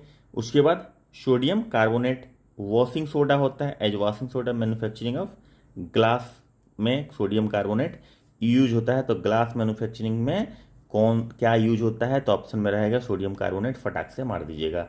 सोडियम बेंजोएट फूड प्रिजर्वेटिव है, अचार के लिए फूड प्रिजर्वेटिव का काम करता है सोडियम बेंजोएट, ठीक है। पोटेशियम नाइट्रेट फर्टिलाइजर, ठीक है। उसके बाद calcium chloride hydrating agent use for removing moisture from gases, ठीक है। ये इंपॉर्टेंट सब चीज़ें हैं, ध्यान रखें। कैल्शियम कार्बोनेट लाइम स्टोन जिसको बोलते हैं, द कंस्ट्रक्शन ऑफ बिल्डिंग। उसके बाद calcium sulphate plaster of Paris 2CO CaSO4 dot H2O, ठीक है, मतलब एक H2O, तो ये प्लास्टर ऑफ पेरिस बोलते हैं इसको, कैल्शियम सल्फेट को प्लास्टर ऑफ पेरिस। उसके साथ अगर 2 मोलिकुल ऑफ हाइड्रोजन, हाइड्रोजन बोलते हैं वाटर का जुड़ा हुआ है, तो प्लास्टर ऑफ पेरिस हो गया। तो ये सब इंपॉर्टेंट है, सॉल्ट के कुछ इंपॉर्टेंट्स है। हम लोग एसिड देखें, हम लोग बेस देखें, हम लोग सॉल्ट देख रहे हैं। कैल्शियम फॉस्फेट फर्टिलाइजर की तरह यूज करते हैं। ब्लीचिंग पाउडर क्या होता है, disinfectant as the bleaching agent removing colour, ठीक है। और एलम पोटेशियम एल्यूमिनियम सल्फेट होता है in the purification of water in the dyeing industry as a antiseptic, save करने में इसको यूज किया जाता है। अभी acid and base, acidic and basic nature of some household substances, अभी आप देख लीजिए। एसिडिक क्या होता है, bathroom acid, vitamin C, ascorbic acid, lemon juice, orange juice, tomato juice, vinegar, Fiji drink, ये सारा का सारा एसिडिक होता है। बेसिक क्या होता है, milk of magnesia antacid, toothpaste, soap solution, solution of washing of soda, शैक्ट लाइम और वाइट वाश, ये सब क्या होता है, बेसिक होता है। उसके बाद थोड़ा सा एसिड के बारे में और जान लीजिए। Acids are always stored in glass container not in the metal container because they can react with the metal. तो ग्लास में इसीलिए रखते हैं क्योंकि वो रिएक्ट नहीं कर ले मेटल से नहीं रखते। PH of human body blood 7.4 है which is slightly basic in nature. PH of milk 6.5 slightly acidic हो गया। Hydrochloric acid destroy bacteria in stomach if the pH of a solution is 7 means pH is solution is neutral. Milk of magnesia is an antacid whose formula is MgOH whole 2. A sharp pain caused by the sting of an ant is due to formic acid. वही formic acid की वजह से चींटी जब काटती है तो एक शार्प पेन होता है, वो उसी की वजह से होता है। उसके बाद gastric juice has pH value of 1.2 which indicate it is acidic in nature. When, ये सब हम पढ़ा चुके हैं बायोलॉजी में भाई। When pH of rain is less than 5.6 it is called acid rain, ठीक है ना। When acid rain flow into river it lowers the pH of river. जाहिर सी बात है pH लो कर देगा क्योंकि एसिड अगर घुसेगा तो। Sulphuric acid also known as oil of vitriol, कभी कभी ये इस तरह का सवाल पूछ देता है, इंपॉर्टेंट हो जाता है, याद रखिएगा। उसके बाद आ जाता है आपका next topic behaviour of gases and energies. तो इसमें कुछ खास सॉरी नहीं पूछता है, ये हम यहाँ से स्किप करेंगे। और इसमें भी कुछ खास इसमें कुछ नहीं है। Diffusion of gases, Graham law of diffusion, ये सब कुछ है, इसमें हम लोग नहीं डिस्कस करेंगे। हम लोग जो डिस्कस करेंगे वो डिस्कस करेंगे आपको यहाँ पे जो इम्पोर्टेंट चीज़ दिया हुआ है वो डिस्कस करेंगे। सीधा हम लोग मेटलर्जी में आके यहाँ पे ये मेटलर्जी, और यहाँ पे हम लोग सीधा देखेंगे important metals and their ores. ठीक है, तो ये देख लेंगे। सोडियम का ओर कौन है? Child saltpetre, trona, borax, common salt, ये सोडियम का ओर है, याद रखेंगे। इसका फार्मूला इस तरफ दिया हुआ है। कैल्शियम, ये फार्मूला जनरली नहीं पूछता है, जनरली नाम पूछा है। चाइल्ड साल्टपीटर किसका क्या बोलते हैं कि ओर है, तो ऐसे पूछ देगा, तो उसमें सोडियम, क्लोरीन, एल्यूमिनियम ये सब कुछ कुछ लिख देगा, उसमें सोडियम हो जाएगा। उसी तरह से ट्रोना या बोरेक्स या कॉमन साल्ट, तो ये ध्यान रखेंगे सोडियम का ये सारा। उसके बाद कैल्शियम का डोलोमाइट, कैल्साइट, जिप्सम, फ्लूडस्पार, एस्बेस्टस, ये सारा का सारा कैल्शियम का। और एल्यूमिनियम का बॉक्साइट, कोरोंडम, फेल्डस्पार, कोरोंडम तो बहुत बार पूछा है, फेल्डस्पार, क्रायोलाइट, एल्यूमिनाइट, क्यूरलाइन, ये सारा का सारा एल्यूमिनियम का आपका ओर है, याद रहना चाहिए। ये पूछता है, आप 2-3 बार पढ़ के जाइएगा तो पक्का याद हो जाएगा, इसमें कोई बड़ी बात नहीं है। नाइट्री या साल्टपीटर, करना लाइट, ये पोटेशियम का है। मैग्नीशियम का मैग्नेसाइट, डोलोमाइट, एप्सॉन साल्ट, किसेराइट, करनालाइट, ये सारा का सारा क्या हो गया? मैग्नीशियम का आपका हो गया। तो हाँ, तो देखिए ये डोलोमाइट कैल्शियम का भी है और मैग्नीशियम का भी है, तो डोलोमाइट दोनों में कॉमन होता है, चूंकि उसमें कैल्शियम और मैग्नीशियम दोनों होता है। MgCO3 और CaCO3 को मिला के होता है। देखिए ये फार्मूला यहाँ पे भी है, और ऊपर में भी आप कैल्शियम वाला में देख लीजिए डोलोमाइट ये है, तो इसमें मैग्नीशियम है। ठीक है, तो इसलिए क्या होगा कि अगर पूछता है कि डोलोमाइट किसका और है, तो मैग्नीशियम और कैल्शियम दोनों होगा, ध्यान रखेंगे। स्ट्रोंसियम, स्ट्रोंसिएनाइट और सेलिस्टाइन। उसके बाद कॉपर का cuprite, copper glance, copper pyrite. इसी तरह से आपका सिल्वर का रूबी सिल्वर, हॉर्न सिल्वर, ये सारा सिल्वर का आपका ये है और है। उसके बाद आप आ जाइए गोल्ड का। अच्छा यहाँ पे इसका सिंबल भी सब दिया हुआ है। तो कैलावेराइट, सिल्वेनाइट जो होता है वो गोल्ड का होता है। बेरियम, बाइराइट, जिंक होगा, जिंक ब्लेड, जिंकसाइट हो जाता है, कालामाइन हो जाता है, ये हो जाता है आपका जिंक का। उसी तरह से मरकरी का शिनेबार होता है, सिंगल और दिया हुआ है यहाँ पे, याद रखिएगा। टीन का कैसेटाइट होता है, कैसेटाइट होता है। ठीक है, टीन का। उसके बाद लीड का ग्लेना होता है, बहुत इंपॉर्टेंट है, पूछता है खूब, लीड, टीन, ग्लेना ये सब। एंटीमनी स्टीबेन नाइट होता है। कैडमियम ग्रीनोसाइट होता है। उसके बाद बिस्मुथाइट होता है। उसके बाद आयरन हीमेटाइट, हाँ अच्छा नहीं दिख रहा था, ओके। आयरन आपका यहाँ पे haematite, limonite, magnetite, siderite, iron pyrite, copper pyrite etcetera, ये सब हो गया। कोबाल्ट का स्मेलाइट हो गया। उसके बाद निकेल का मिलेराइट हो गया। मैग्नीज का पायरोल्यूसाइट हो गया। मैग्नेटाइट हो गया। यूरेनियम का कैर्नोटाइट हो गया। पिट ब्लेंड हो गया। ये आपका क्या हो गया? यूरेनियम का हो गया। तो ये सब और आपको याद रहना चाहिए, कम से कम 2-4 बार अगर पढ़ लेंगे तो ये याद हो जाएगा। इसमें कोई भी बड़ी बात नहीं है, आराम से याद हो जाता है। हाँ, लेकिन 2-4 बार पढ़ना पड़ेगा। जरूरत पड़े तो स्क्रीनशॉट लीजिए, आराम से देख लिया कीजिए। उसके बाद आप आ जाइए, ये जो इम्पोर्टेंट एलॉय और उसका यूज क्या है, ये बहुत ज़रूरी है। ये पूछता है कंपोजिशन भी, नाम भी, और क्या यूज होता है इसका। ब्रास, कैल्शियम कॉपर 70% और जिंक 30%। यूटेंसिल बनता है इसका, बर्तन बनता है। ब्रॉन्ज, कॉपर 90% और टीन जो है 10% होता है। क्वाइन, बेल, यूटेंसिल्स इसका बनता है। तो याद रखेंगे, ब्रास में कॉपर 70% रहता है, जिंक 30%, और ब्रोंज में कॉपर 90% रहता है और टीन जो है 10% रहता है। उसके बाद आपका है German silver, copper, zinc, nickel 60-20-20 utensil बनता है जर्मन सिल्वर का। रोल्ड गोल्ड जो होता है उसमें क्या होता है? कॉपर 90%, एल्यूमिनियम 10%, चीप ऑर्नामेंट इसका बनता है। उसके बाद gun metal, copper, tin, zinc और पीबी यानी कि लीड। तो 88% कॉपर, 10% टीन, 1% जिंक, ये सब पूछ देता है। ठीक है, तो ये ध्यान रखेंगे। 1% PB in making of gun, barrels, gears and bearing. उसके बाद डेल्टा मेटल क्या होता है, कॉपर, जिंक, आयरन, कॉपर 60, 38 और 2% इन making of blades of aeroplane, वो किसका बना होता है, डेल्टा मेटल का। उसके बाद मूंज मेटल, कॉपर, जिंक 60 और 40 का रेशियो क्वाइन बनता है। डच मेटल, कॉपर और जिंक 80 और 20 making of artificial ornament.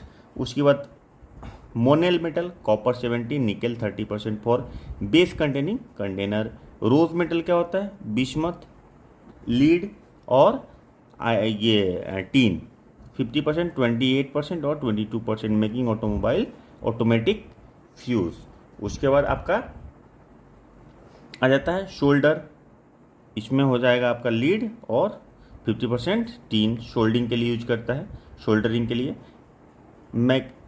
मैग्नेलियम aluminium 95%, magnesium 5%, frame of aeroplane बनाने के लिए इसे यूज़ किया जाता है। उसके बाद ड्यूरेलुमिन, एल्यूमिनियम, कॉपर, मैग्नीशियम और manganese 94, 3%, 2%, 1% making of utensil. Type metal क्या होता है, तो टीन, पीबी यानी और एसबी। उसके बाद इसका प्रिंटिंग इंडस्ट्री में यूज होता है। उसी तरह से बेल मेटल, कॉपर और एशियन आपका टीन हो गया। Casting bell, statue. उसके बाद स्टेनलेस स्टील में क्या होता है, आयरन, क्रोमियम, निकेल, कार्बन 75, 15, 10 और 5%।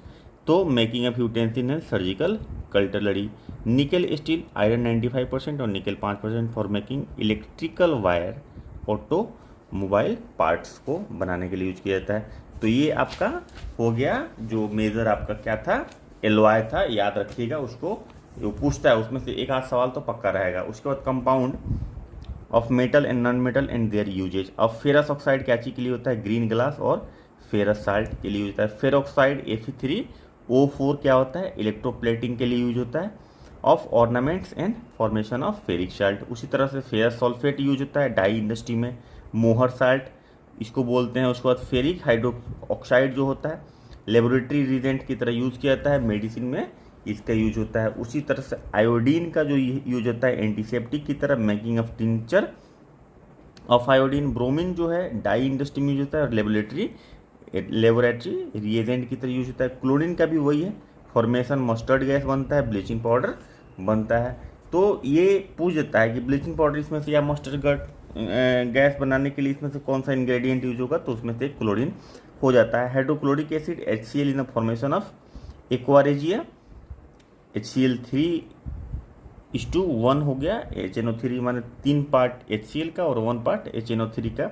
डाई इंडस्ट्री में सल्फ्यूरिक एसिड रीजेंट की तरह यूज होता है, प्यूरिफिकेशन ऑफ पेट्रोलियम को और लीड स्टोरेज के लिए भी यूज किया जाता है सल्फ्यूरिक एसिड। उसके बाद sulphur dioxide oxidant and reductant की तरह यूज होता है, ब्लीचिंग पाउडर की तरह इसका यूज होता है। उसके बाद हाइड्रोजन सल्फाइड हो गया, qualitative analysis of basic radicals को करने के लिए यूज किया जाता है। सल्फर की बात करें तो antiseptic, vulcanisation of rubber, gun powder medicine में यूज होता है। किसका, तो सल्फर का। अमोनिया की बात करें तो रिएजेंट इन आइस फैक्ट्री में यूज होता है अमोनिया। उसके बाद फॉस्फोरस की बात करें तो रेड होता है रेफ्रिजरेंट इन मैचिंग इंडस्ट्री, माचिस के तिल्ले बनाने में यूज होता है फॉस्फोरस का। वाइट फॉस्फोरस रैट किलिंग और मेडिसिन में यूज होता है। रेड फॉस्फोरस की बात करते हैं रेफ्रिजरेंट और मैच इंडस्ट्रीज में यूज होता है। वाइट वाला जो होता है रैट किलिंग पूछ देता है इस तरह का चीज, तो ध्यान रखिएगा। प्रोड्यूसर गैस क्या होता है, CO और N2, कार्बन मोनोऑक्साइड और नाइट्रोजन। हीटिंग फर्नेस, चीप फ्यूल और एक्सट्रैक्शन मेटल, ठीक है, प्रोड्यूसर गैस का यूज हो। उसके बाद वाटर गैस क्या होता है, CO और H2, CO और N2 प्रोड्यूसर और CO और H2 वाटर गैस। कभी कभी ये फार्मूला भी यूज हो जाता है, पूछ देता है, तो याद रखिएगा, बहुत ही इंपॉर्टेंट है। कोल गैस क्या होता है, फ्यूल इनर्ट गैस की तरह इनर्ट एटमॉस्फेयर देने के लिए होता है। Nitrous oxide N2O, laughing gas इसी को बोलते हैं, सर्जरी में यूज भी किया जाता है इसको। और लाफिंग गैस इसी को बोलते हैं N2O, nitrous oxide. Laughing gas हंसी आने लगता है इसको सूंघने वाले को। कार्बन डाइऑक्साइड तो सोडा वाटर में यूज होता है, फायर एक्सटिंग्विशर में यूज होता है। कार्बन मोनोऑक्साइड होता है जो फॉस्फीन गैस होता है, CO Cl2 फॉस्फीन गैस जहरीला गैस होता है, बहुत ज़्यादा जहरीला होता है इनफैक्ट। ग्रेफाइट तो इलेक्ट्रोड की तरह यूज होता है, डायमंड जानते हैं, ornament, glass cutting, rock drilling etcetera. Alum जो होता है K2SO4 Al2SO4 24H2O, ये फिटकी जिसको बोलते हैं, प्यूरिफिकेशन ऑफ वाटर और लेदर इंडस्ट्री में यूज किया जाता है। एल्यूमिनियम सल्फेट की अगर बात करें तो ये पेपर इंडस्ट्री और फायर एक्सटिंग्विशर में यूज किया जाता है। एनहाइड्रस एल्यूमिनियम क्लोराइड AlCl3 जो होता है वो क्रैकिंग ऑफ पेट्रोलियम में यूज होता है। मर्क्यूरिक क्लोराइड हो गया HgCl2, कैलोमेल इंसेक्टिसाइड हो गया, कोर्सिव सब्लिमेट होता है। उसके बाद मर्क्यूरिक ऑक्साइड ऑइंटमेंट पॉइजन हो गया। मरकरी थर्मामीटर में, वर्मिलियन, एलम ये सब में यूज होता है। जिंक सल्फाइड जो होता है वाइट पिगमेंट में यूज होता है। उसी तरह से जिंक सल्फेट, वाइट विट्रोल इसको बोलते हैं जिंक सल्फेट को। तो कभी कभी पूछता है जिंक सल्फेट वाइट विट्रोल क्या होता है, तो जिंक सल्फेट होता है लिथोफोन और आई ऑइंटमेंट में यूज होता है। जिंक क्लोराइड जो होता है टेक्सटाइल इंडस्ट्री में यूज होता है। उसी तरह से और भी मेटल है, कंपाउंड है जिसका यूज क्या है उसको हम लोग देख लेते हैं। तो जिंक ऑक्साइड जेडेनो ऑइंटमेंट में, जिंक का होता है बैटरी में यूज। कैल्शियम कार्बाइड का साइनाइड बनाने में और एसिटिलीन गैस के लिए यूज किया जाता है बनाने में। ब्लीचिंग पाउडर CaOCl होता है इंसेक्टिसाइड, ब्लीचिंग पाउडर एक्शन होता है। कॉमन साल्ट जो होता है, केमिकल नेम कॉमन साल्ट का सोडियम क्लोराइड है, NaCl को बोलते हैं। कैल्शियम सल्फेट जो होता है सीमेंट इंडस्ट्री में यूज होता है, सीमेंट बनाने के काम में आता है कैल्शियम सल्फेट। कैल्शियम कार्बोनेट जो है लाइम और टूथपेस्ट बनाने के काम में आता है। कॉपर सल्फेट जो है इंसेक्टिसाइड और इलेक्ट्रिक सेल्स बनाने के काम में आता है। उसके बाद cupric acid CuO, blue and green glass बनाने में, प्यूरिफिकेशन ऑफ पेट्रोलियम में यूज होता है। Cuprous oxide Cu2O, red glass बनाने में और पेस्टिसाइड की बनाने में यूज होता है। कॉपर जो है इलेक्ट्रिकल वायर तो जानते हैं। सोडियम नाइट्रेट जो है फर्टिलाइजर में यूज होता है। सोडियम सल्फेट जो है गूहर सॉल्ट जिसको बोलते हैं वो मेडिसिन और चीप ग्लास बनाने में यूज होता है। सोडियम बाइकार्बोनेट जो है, सोडियम बाइकार्बोनेट बेकिंग सोडा बोलते हैं और सोडियम कार्बोनेट को वॉशिंग सोडा बोलते हैं। बाइकार्बोनेट बेकिंग हो जाता है और कार्बोनेट होता है वॉशिंग हो जाता है। Hydrogen peroxide oxidation reductant insecticide. Heavy water D2O nuclear reactor में यूज होता है। उसके बाद न्यूट्रॉन को स्लो डाउन करने के लिए वहाँ यूज होता है। लिक्विड हाइड्रोजन जो है रॉकेट फ्यूल में यूज होता है। उसके बाद plaster of Paris CaSO4 whole 2 और 2H2O या CaSO4 हाफ CaSO4, उसके बाद H2O कुछ भी ले लीजिए, प्लास्टर ऑफ पेरिस ये हो जाता है। उसके बाद आपका आ जाता है जिप्सम, प्लास्टर ऑफ पेरिस जो भी है। क्विक लाइम कैल्शियम मोनोऑक्साइड या CaO बोलो, calcium oxide. Slaked lime CaOH whole 2। तो ये और कुछ इंपॉर्टेंट कंपाउंड्स थे। उसके बाद आ जाता है कुछ इंपॉर्टेंट फैक्ट्स हैं, वो बहुत ही इंपॉर्टेंट थे। जैसे ये इंपॉर्टेंट थे ये सारे चीज़ें जो हम लोग अभी पढ़े, उसी तरह से कुछ और भी चीज़ें जो बहुत ही इंपॉर्टेंट है उसको भी हम लोग देख लेते हैं। तो चलिए, important facts about some metals. Zinc phosphide is use for killing of rat, ये आपको टेक्स्ट बुकलेट में कहीं ना कहीं मिला होगा। जिंक फॉस्फाइड यूज़ करते हैं, पूछ देगा सवाल और उसके बाद कंफ्यूज हो जाएंगे, अरे यार ये क्या पूछ दिया। इसलिए याद रखना है, wood furnitures are coated with zinc chloride to prevent termite. तो क्या चीज़ से कोट करते हैं? जिंक क्लोराइड से कोट करते हैं। किसको? लकड़ी के फर्नीचर्स को टर्माइट से बचाने के लिए। Excess of copper in human being causes disease called Wilson. अगर कॉपर बॉडी में ज़्यादा हो जाएगा तो कौन सा डिजीज होगा? Wilson. Galvanisation, galvanised iron is coated with zinc से कोटेड होता है। Rusting of iron is chemical change होता है which increases the weight of iron. Rusting क्या है? पहला सवाल केमिकल चेंज है और वो इंक्रीज करता है वेट की डिक्रीज करता है। तो रस्टिंग जो है वो वेट को इंक्रीज करता है। Calcium hydride call hydrolith. Calcium hydride is use to prepare fire proof water proof clothes. Calcium hydride को यूज करते हैं फायर प्रूफ और वाटर प्रूफ क्लॉथ्स बनाने के लिए। उसके बाद flash bulb, magnesium wire is kept in atmosphere of nitrogen gas. Titanium is called strategic metal because it is lighter than iron. Strategic metal है क्योंकि ये लाइटर है, हल्का है, आयरन से हल्का होता है। उसके बाद group first element is called alkali metal because hydroxides are alkaline where is group two are called alkaline earth metal. तो ग्रुप एक को एल्कली मेटल इसीलिए बोलते हैं क्योंकि उनका जो हाइड्रोक्साइड होता है वो एल्कलाइन होता है, और ग्रुप 2 के जो एलिमेंट्स हैं उनको नो एल्कलाइन अर्थ मेटल बोलते हैं। तो याद रखना है। उसके बाद देखिए Babbitt metal contain 89% tin, 9% antimony और 2% कॉपर। कौन? Babbitt metal. उसके बाद गन पाउडर क्या होता है? गन पाउडर में 75% पोटेशियम नाइट्रेट, 10% सल्फर और 5% चारकोल होता है गन पाउडर में। कभी कभी इस तरह का सवाल पूछता है और केमिस्ट्री में तो पक्का पूछेगा क्योंकि केमिस्ट्री में यही सब में स्कोप है, इसलिए याद जरूर होना चाहिए। और जो लोग सब्सक्राइब नहीं किए सब्सक्राइब प्लीज़ कर लीजिएगा। Chromium trioxide is known as chromic acid. Chromium trioxide. Nichrome wire is use in electrical heater. Nickel, chromium और iron. Potassium carbonate is known as pearl ash. क्या बोलते हैं? पर्ल आश किसको बोलते हैं? पोटेशियम कार्बोनेट को बोलते हैं। Generally transition metals and their compounds are coloured. Transition metal. Zeolite is use to remove hardness of water. क्या यूज करते हैं? जियोलाइट हार्डनेस ऑफ वाटर को ख़त्म करने के लिए। उसके बाद साइटोक्रोम, आयरन प्रेजेंट होता है साइटोक्रोम में। Selenium metal used in photo electric cell. तो कौन सा मेटल यूज होता है फोटो इलेक्ट्रिक सेल में? Selenium.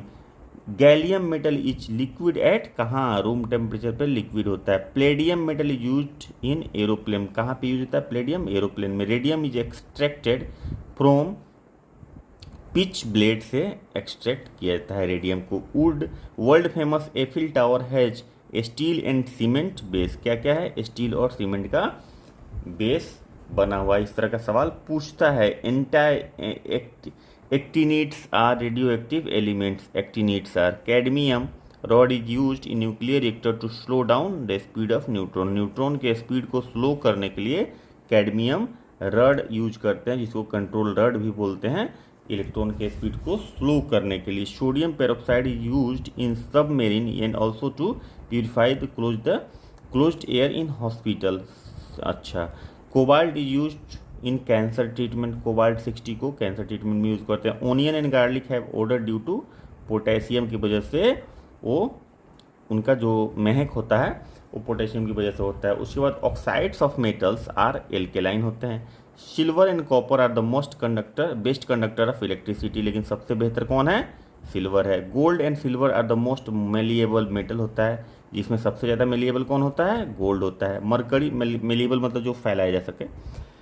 Mercury and iron produces more resistance in comparison to other during the flow of electricity. सबसे ज़्यादा रेजिस्टेंस प्रोड्यूस करता है मरकरी और iron. Lithium is the lightest and most reductant element. Lithium lightest है, इसका atomic number 3 होता है और मोस्ट रिडक्टेंट एलिमेंट होता है। In fire work crimson red colour is due to presence of strontium. जो red colour crimson red colour जो होता है वो ड्यू टू स्ट्रोंशियम की वजह से होता है। Green colour is due to the presence of barium. Barium sulphate used in X-ray of abdomen as barium metal. तो ये याद रखेंगे, ग्रीन कलर जो होता है फायर वर्क का वो बेरियम की वजह से होता है, और जो आपका क्रिम्सन रेड कलर होता है वो स्ट्रोंशियम की वजह से होता है फायर वर्क में। उसके बाद आपका आ जाता है barium hydroxide is known as baryta water. Barium hydroxide को baryta water. Osmium is the heaviest metal and the platinum is the hardest metal. Metal की बात करते हैं सबसे हार्ड होता है प्लेटिनम, और ओस्मियम जो होता है सबसे हैवी होता है मेटल। उसके बाद zinc oxides is known as flower of zinc. It is also known as Chinese white and used as white paint. Zinc oxide को पेंट की तरह भी यूज किया जाता है। Silver chloride is used in photochromic glass. Silver iodide use in artificial rain. क्या use करते हैं आर्टिफिशियल रेन का कृत्रिम बारिश करवाने के लिए? तो सिल्वर आयोडाइड और सिल्वर क्लोराइड को फोटोक्रोमेटिक ग्लास में यूज़ करते हैं। सिल्वर क्लोराइड को फोटोक्रोमेटिक ग्लास मतलब वो ग्लास जो ऐसे तो देखने में वाइट रहता है, लेकिन जैसे ही उस पर सनलाइट पड़ता है तो उसका कलर चेंज होके गहरा हो जाता है। फिर जब वो अंधेरे में जाता है या कम लाइट में जाता है तो उसका कलर लाइट हो जाता है। तो ये फोटोक्रोमेटिक ग्लास होता है। उसके बाद silver nitrate is use as making as a maker during the electron, it is kept in colour बोतल to avoid decomposition. Silver spoon is not use in egg food because it forms black silver sulphide. एक से reaction करके silver बर्तन में egg silver का spoon नहीं use करते हैं अंडा के साथ, क्योंकि ये उसके साथ रिएक्शन करके सिल्वर सल्फाइड बना देता है। To harden the gold copper is mixed, pure gold is 24 carat होता है। Iron pyrite FeSO2 is known as fool's gold. Iron pyrite को फूल्स गोल्ड बोलते हैं, ठीक है, मूर्खों का सोना। Mercury is kept in iron pot because it does not form amalgam with iron. Mercury amalgam नहीं बनाता है आयरन के साथ, इसलिए इसको आयरन के पॉट में रखते हैं। In tubelight there is a vapour of mercury and argon. Argon और मरकरी का वेपर होता है, क्या चीज़ में होता है, ट्यूबलाइट में। Tetra ethyl lead is used as anti knocking compound. Tetra ethyl lead, ठीक है, एंटी नॉकिंग कंपाउंड जो पेट्रोल में पड़ता है, ठीक है, जिसकी वजह से उसका साउंड इंजन का जो कम हो जाता है, एंटी नॉकिंग कंपाउंड उसको बोलते हैं। टेट्राइथाइल लीड ही होता है जो मिक्स किया जाता है। Lead pipe is not used for drinking water because it forms poisonous lead hydroxide बना देगा अगर ड्रिंकिंग वाटर में लीड का पाइप यूज किया जाए तो। ये सब एक्चुअली क्या है कि जनरल लाइफ में जो यूज किए जाने वाले चीज़ है उसके यूटिलिटीज़ के बारे में बता रहा है, तो वैसे भी हम लोग को जानना चाहिए, ठीक है। तो आप जब लाइफ से कोरिलेट करके या विजुलाइज करके देखेंगे तो ये सब चीज़ें आपको जल्दी याद हो जाएगी। Fuse wire is made up of lead and tin. Wrought iron ROGHT, wrought iron is the purest form of iron, जो रॉग आयरन बोलते हैं। उसके बाद आप आ जाइए इधर, percentage of carbon in cast iron 2.5% से 5%, in wrought iron it is 0.1 से 0.2%। The melting point of tungsten 3500 in India. Tungsten is produced in Degana mine situated in Rajasthan. उसके बाद आप आ जाइए, to prevent oxidation of tungsten air is remove from the electric bolt. Oxidation नहीं होना चाहिए इसलिए एयर का रिमूव कर देता है। Zirconium metal burns in oxygen as well as in nitrogen, ये दोनों में जल जाता है। जर्कोनियम ऐसा मेटल है जो दोनों के दोनों ऑक्सीजन और नाइट्रोजन दोनों में जल जाता है। बेडेलेआइट और zirconia is ore of zirconium. Zirconium, cadmium and boron have the capacity to absorb neutron, so they are used in nuclear reactor. ये सब यूज होता है, जिरकोनियम, कैडमियम, बोरोन, ये सब के सब रॉड यूज करते हैं क्योंकि इन सब में कैपेबिलिटी है कि बोरोन ये आपको इलेक्ट्रॉन को एब्जॉर्ब कर सके। तो ऑप्शन देगा जिरकोनियम, कैडमियम और बोरोन, इसमें से कौन न्यूक्लियर रिएक्टर में कंट्रोलर की तरह यूज करते हैं, तो एक कोई मार के मत आ जाइएगा, उसमें मार दीजिएगा, पांचवा ऑप्शन सही हो जाएगा। Beryl is the ore of beryllium. Stannous sulphide is also called mosaic gold, it is used as paint. Tin shows the yellow trophy. Barium sulfide is used as barium meal in X-ray of stomach. Green light produced while burning of cracker is presence of barium, जो हम लोग पहले ही देख चुके हैं। Crimson red जो होता है स्ट्रोंथियम की वजह से और बेरियम की वजह से ग्रीन लाइट होता है। उसके बाद यहाँ पे फिर से क्रिम्सन रेड दिया हुआ है, स्ट्रोंथियम आ गया। Silver, gold, copper, platinum and bismuth are found in independent state because they have very less reactive. ये इंडिपेंडेंट स्टेट में इसलिए पाया जाता है क्योंकि ये बहुत ही कम रिएक्टिव होता है, तो रिएक्शन करके कंपाउंड बनाता ही नहीं है। Gold, platinum, silver and mercury are noble metal. क्या है, इनको नोबेल मेटल बोला जाता है। नोबेल मेटल में देखिएगा गोल्ड, प्लेटिनम, सिल्वर तो है ही, मरकरी भी है, तो ये ध्यान देने वाली बात है। उसके बाद gold and silver are the most malleable among the metals. Mercury and iron provide much resistance in the flow of electric. सबसे ज़्यादा रेजिस्टेंस जो है, रोधक जो है, क्या गतिरोधक जो बोलिए, रेजिस्टेंस गतिरोधक नहीं होता है, कुछ और होता होगा हिंदी। तो रेजिस्टेंस जो सबसे ज़्यादा प्रोवाइड होता है करता है वो मरकरी और आयरन करता है। उसके बाद aluminium was the first extracted in 1827 AD in potassium उरांगली ऑर्थोमेनीडेट। Greenockite is the ore of cadmium. ये सब कुछ टिपिकल सवाल रहता है हर सब्जेक्ट में, इसमें भी है कुछ। Britannia metal is alloy of antimony, copper and tin. याद रखिएगा Britannia metal. Thulium is the symbol of TM। Group 1 element is called alkali earth metal, ये तो हम लोग ऑलरेडी कर चुके हैं। Flash bulb contain magnesium wire in the medium of nitrogen, aluminium hydroxide is use to make water proof and stainless clothes. Calcium carbide reacts with water to produce acetylene gas, acetylene gas जो fruits पकाने के काम आता है, artificial ripening of fruits. Reaction of ferric oxide Fe2O3 with aluminium is use to fill up the cracks of railway track and machine parts. This reaction is called thermite reaction. उसके बाद anaemia is cause due to deficiency of iron in the body, which excess of iron in the body में cause siderosis. तो anaemia iron की कमी से होता है, और अगर ज़्यादा हो जाए तो सीडेरोसिस नाम का बीमारी होता है। 1-2 tribes of Africa suffer from siderosis because they drink beer in iron utensil. तो बियर जब आयरन यूटेंसिल में पीते हैं तो आयरन की कमी उनमें नहीं होती, बल्कि ज़्यादा हो जाता है, सीडेरोसिस से वो ग्रसित रहता है। Auric chloride is use to make antivenom needle. Antivenom needles बनाने के लिए ऑरिक क्लोराइड यूज किया जाता है। Mercury is also known as quick silver. Mercury is kept in iron vessels because is does not make amalgam with. तो ये हम लोग पहले भी देख चुके हैं। Lead is a stable element, so it is use to write on paper. Combustion of petrol in automobile pollute air by producing lead. तो पेट्रोल का कंबशन से लीड का प्रोडक्शन होता है। उसके बाद थोड़ा सा और बच गया इसमें, उसके बाद हम लोग इसको क्लोज करेंगे। Lead arsenic is alloy make bullet. Lead and arsenic का जो है alloy. Carbon lead is use to make artificial part of the body. Lead oxide is called litharge. ठीक है, लीड ऑक्साइड को लिथरेज बोल रहे। It is an amphoteric oxide. It is use in rubber industry in manufacturing of storage battery and flint glass. ठीक है, उसके बाद uranium is the heavy radioactive metal belong to actinide group. It is use in manufacturing of atom bomb dropped in Hiroshima Nagasaki where of uranium. तो Hiroshima और Nagasaki पे bomb गिरा था, उसका कौन सा एटॉमिक बम था? Plutonium, uranium. तो आपको यूरेनियम मारना होगा। Ultra purification of metal is done by zone melting. सबसे ज़्यादा प्यूरिफिकेशन जो एक्सट्रीम वाला होता है वो जोन मेल्टिंग के थ्रू होता है। ग्रीन कलर फायरवर्क, फिर से बेरियम क्लोराइड फिर से आ गया।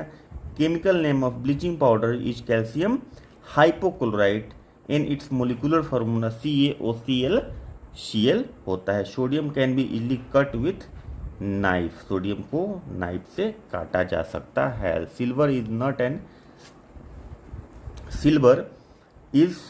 Not attached by air or moisture. However, air contaminated with hydrogen sulfide cover it with an adherent film of black sulfide.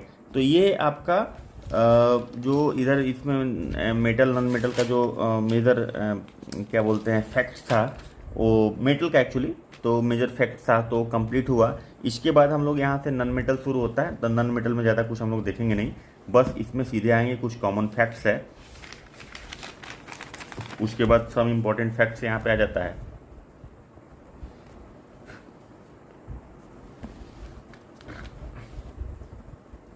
यहाँ पे तो एक्सप्लोसिव, यहाँ पे some important explosive dynamite. It was discovered by Alfred Nobel in 1863. It is prepared by absorption of raw dust with nitroglycerine. In modern dynamite sodium nitrate is used in place of nitroglycerine. तो sodium nitrate अभी use किया जाता है। तो full form देख लीजिए, TNT का tri nitro tubulin होता है, ट्राई नाइट्रो बेंजीन होता है, tri nitro phenol TNP also known as picric acid, इसको पिक्रिक एसिड बोलते हैं। RDX is highly explosive known as plasticizer in which aluminium powder is mixed in to increase the temperature and the speed of the fire. ठीक है, तो ये है। इसके बाद हम लोग पढ़ेंगे सम इम्पॉर्टेंट फैक्ट्स आपको नॉन मेटल के बारे में। तो ये हमारा नॉन मेटल भी कंप्लीट हो जाएगा।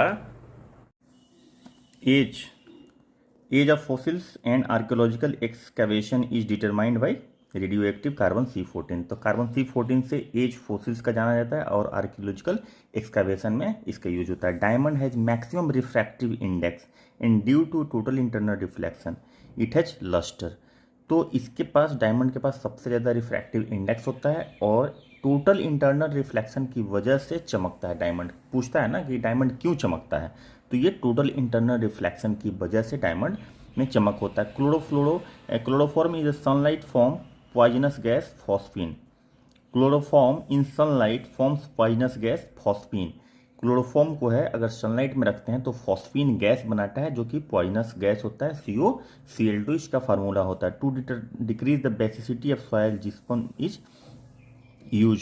जिप्सम क्या है, बेसिसिटी ऑफ सॉइल को कम करने के लिए, क्षारीय जो होता है, क्षारीय जो लक्षण होता है सॉइल का, उसको कम करने के लिए जिप्सम का यूज करते हैं। उसके बाद अगर एसिडिटी को कम करने के लिए क्या यूज करते हैं, तो एसिडिटी को कम करने के लिए लाइम यूज करते हैं।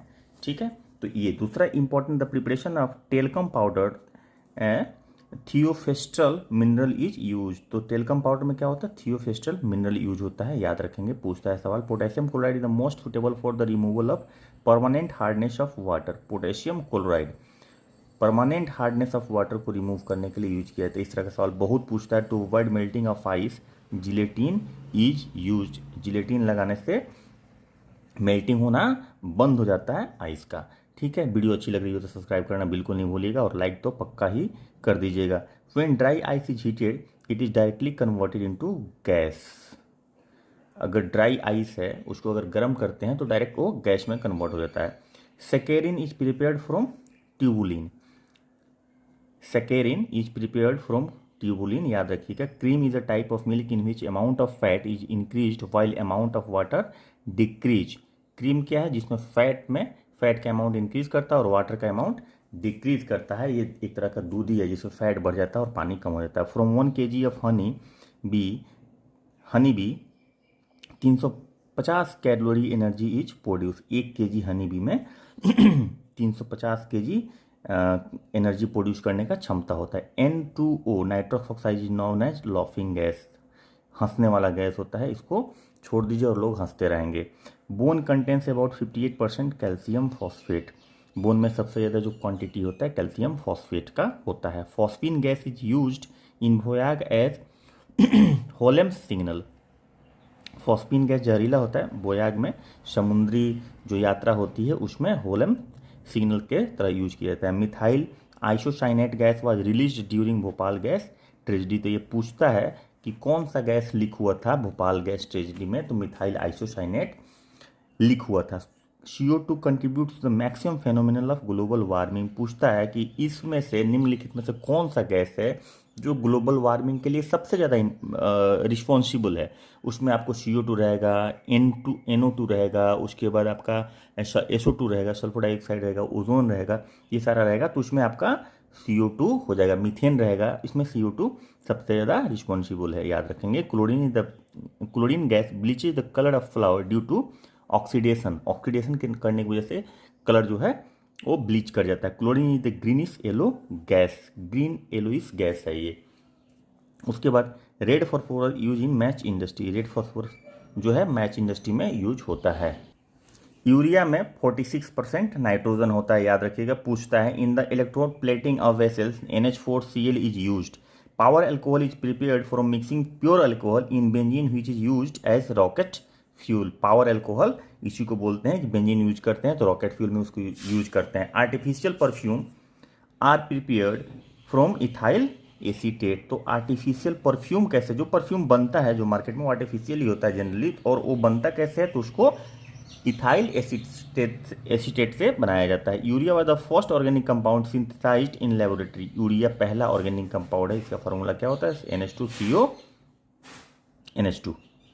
ठीक है, ये पहला कंपाउंड था जो लाइब्रेरी में बनाया गया था, ऑर्गेनिक कंपाउंड। अच्छा, विनेगर कंटेन्स 10% एसिटिक एसिड। तो पूछता है कि विनेगर में कौन सा एसिड होता है, तो एसिटिक एसिड होता है।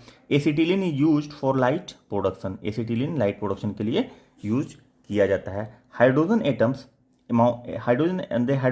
Present in acetylene molecules are acidic in nature. Ferric chloride is used to stop bleeding.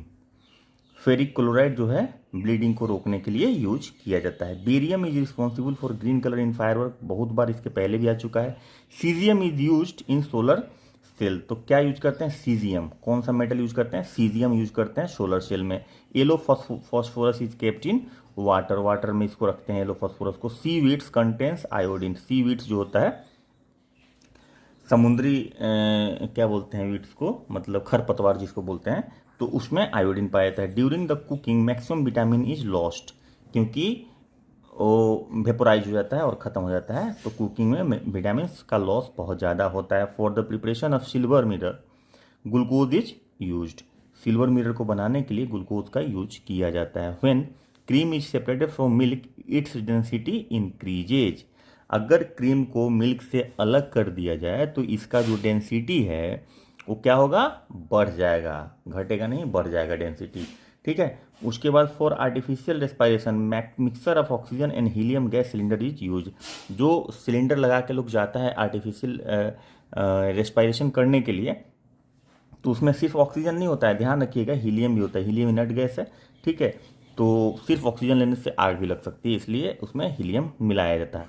In cold places to decrease the freezing point ethylene glycerol is used, तो freezing point को कम करने के लिए, freezing point क्या है? जिस चीज़ पे कोई भी लिक्विड जो है वो फ्रीज हो जाता है, जम जाता है, बर्फ बन जाता है। अब उसको डिक्रीज करने के लिए, मतलब कि सपोज करो कि अगर पानी जमता है 0 डिग्री पे या बिलो 0 डिग्री पे, तो उसका भी, उससे भी कम हो जाएगा फ्रीजिंग पॉइंट। मतलब कि अब वो पानी कब जमेगा? -10 पे, -20 पे।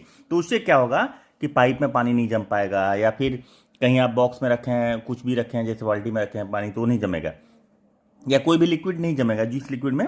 तो ये पर्पस ये होता है कि उसको हम लोग लोअर टेम्परेचर पे भी यूज कर पाएँ उस लिक्विड को, इसलिए फ्रीजिंग पॉइंट को डिक्रीज किया जाता है। और फ्रीजिंग पॉइंट को डिक्रीज करने के लिए क्या यूज किया जाता है?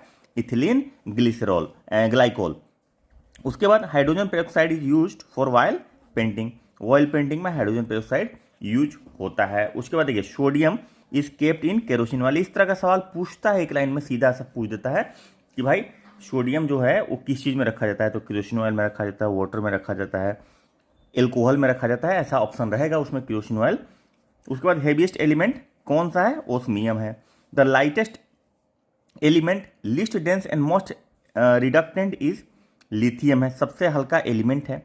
उसके बाद सबसे कम डेंसिटी है और मोस्ट रिडक्टेंट है, मतलब कि रिड्यूसिंग कैरेक्टर बहुत ज़्यादा है। उसके बाद fluorine is the most oxidising agent, ये फटाक से ऑक्सीजन वहाँ से ऑक्सीडाइजिंग एजेंट है, यानी कि इलेक्ट्रॉन वहाँ से निकाल देता है, बहुत ही स्ट्रॉन्ग एफिनिटी होता है। Silver is the best conductor of electricity, हमेशा से silver best conductor of electricity होता है, तो कॉपर नहीं होता है, इसके बाद कॉपर का पोजीशन आता है। उसके बाद radon is the heaviest gas, याद रखेंगे रेडॉन जो है हेवीएस्ट एलिमेंट कौन सा है? ओस्मियम है, लेकिन हेवीएस्ट गैस की बात करें तो रेडॉन है। उसके बाद आ जाता है polonium is the maximum number of isotopes, polonium has maximum number of isotopes, इसके पास सबसे ज़्यादा आइसोटोप्स होता है, किसके पास? पोलोनियम के पास। उसके बाद sulphuric acid is known as oil of vitriol, इसको ऑयल ऑफ विट्रोल, H2SO4 को ऑयल ऑफ विट्रोल ही बोलते हैं, कभी कभी कॉमन नेम आप बोल सकते हैं इसको, सल्फ्यूरिक एसिड तो है ही, लेकिन इस नाम से भी इसे जाना जाता है, तो याद रखिएगा क्योंकि पूछता है इस तरह का सवाल। नोबेल मेटल में क्या आता है? AG AUPT IR HG PD RH RU और ओस्मियम हो गया, मतलब ये हो गया सिल्वर गोल्ड प्लेटिनम। उसके बाद ये मरकरी PDH RA, ये आपका हो गया। उसके बाद कुछ और चीज़ें हैं इसमें जो हमारी बची हुई हैं, वो हम देख लेते हैं। When methyl alcohol methanol is taken even in minute quantity it acts as poison and serve as causing of for blindness, अगर आप थोड़ा सा भी क्वांटिटी में मिथाइल एल्कोहल ले लेते हैं तो वो पॉइजन की तरह काम करता है, और वो उससे एक्यूट मतलब एक्चुअली वो लेथल होता है, मतलब जानलेवा होता है, लेकिन ब्लाइंडनेस तो पक्का हो जाएगा।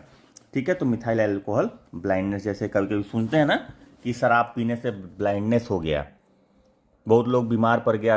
अभी होंच ट्रेजिडी जो हुआ था कुछ समय पहले गोपालगंज में, मुजफ्फरपुर में, मोतिहारी में, बहुत जगह ऐसा सुनने को मिला था कि शराब पीने से लोग मर रहे हैं।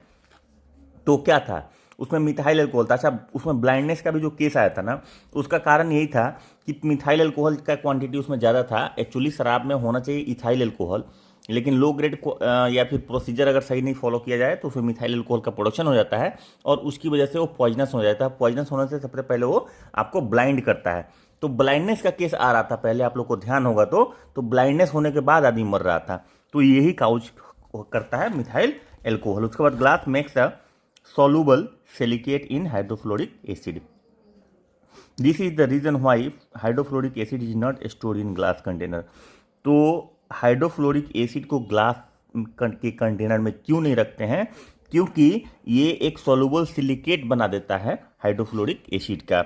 इसीलिए the density of gold is higher than the density of mercury, so gold drowns in mercury.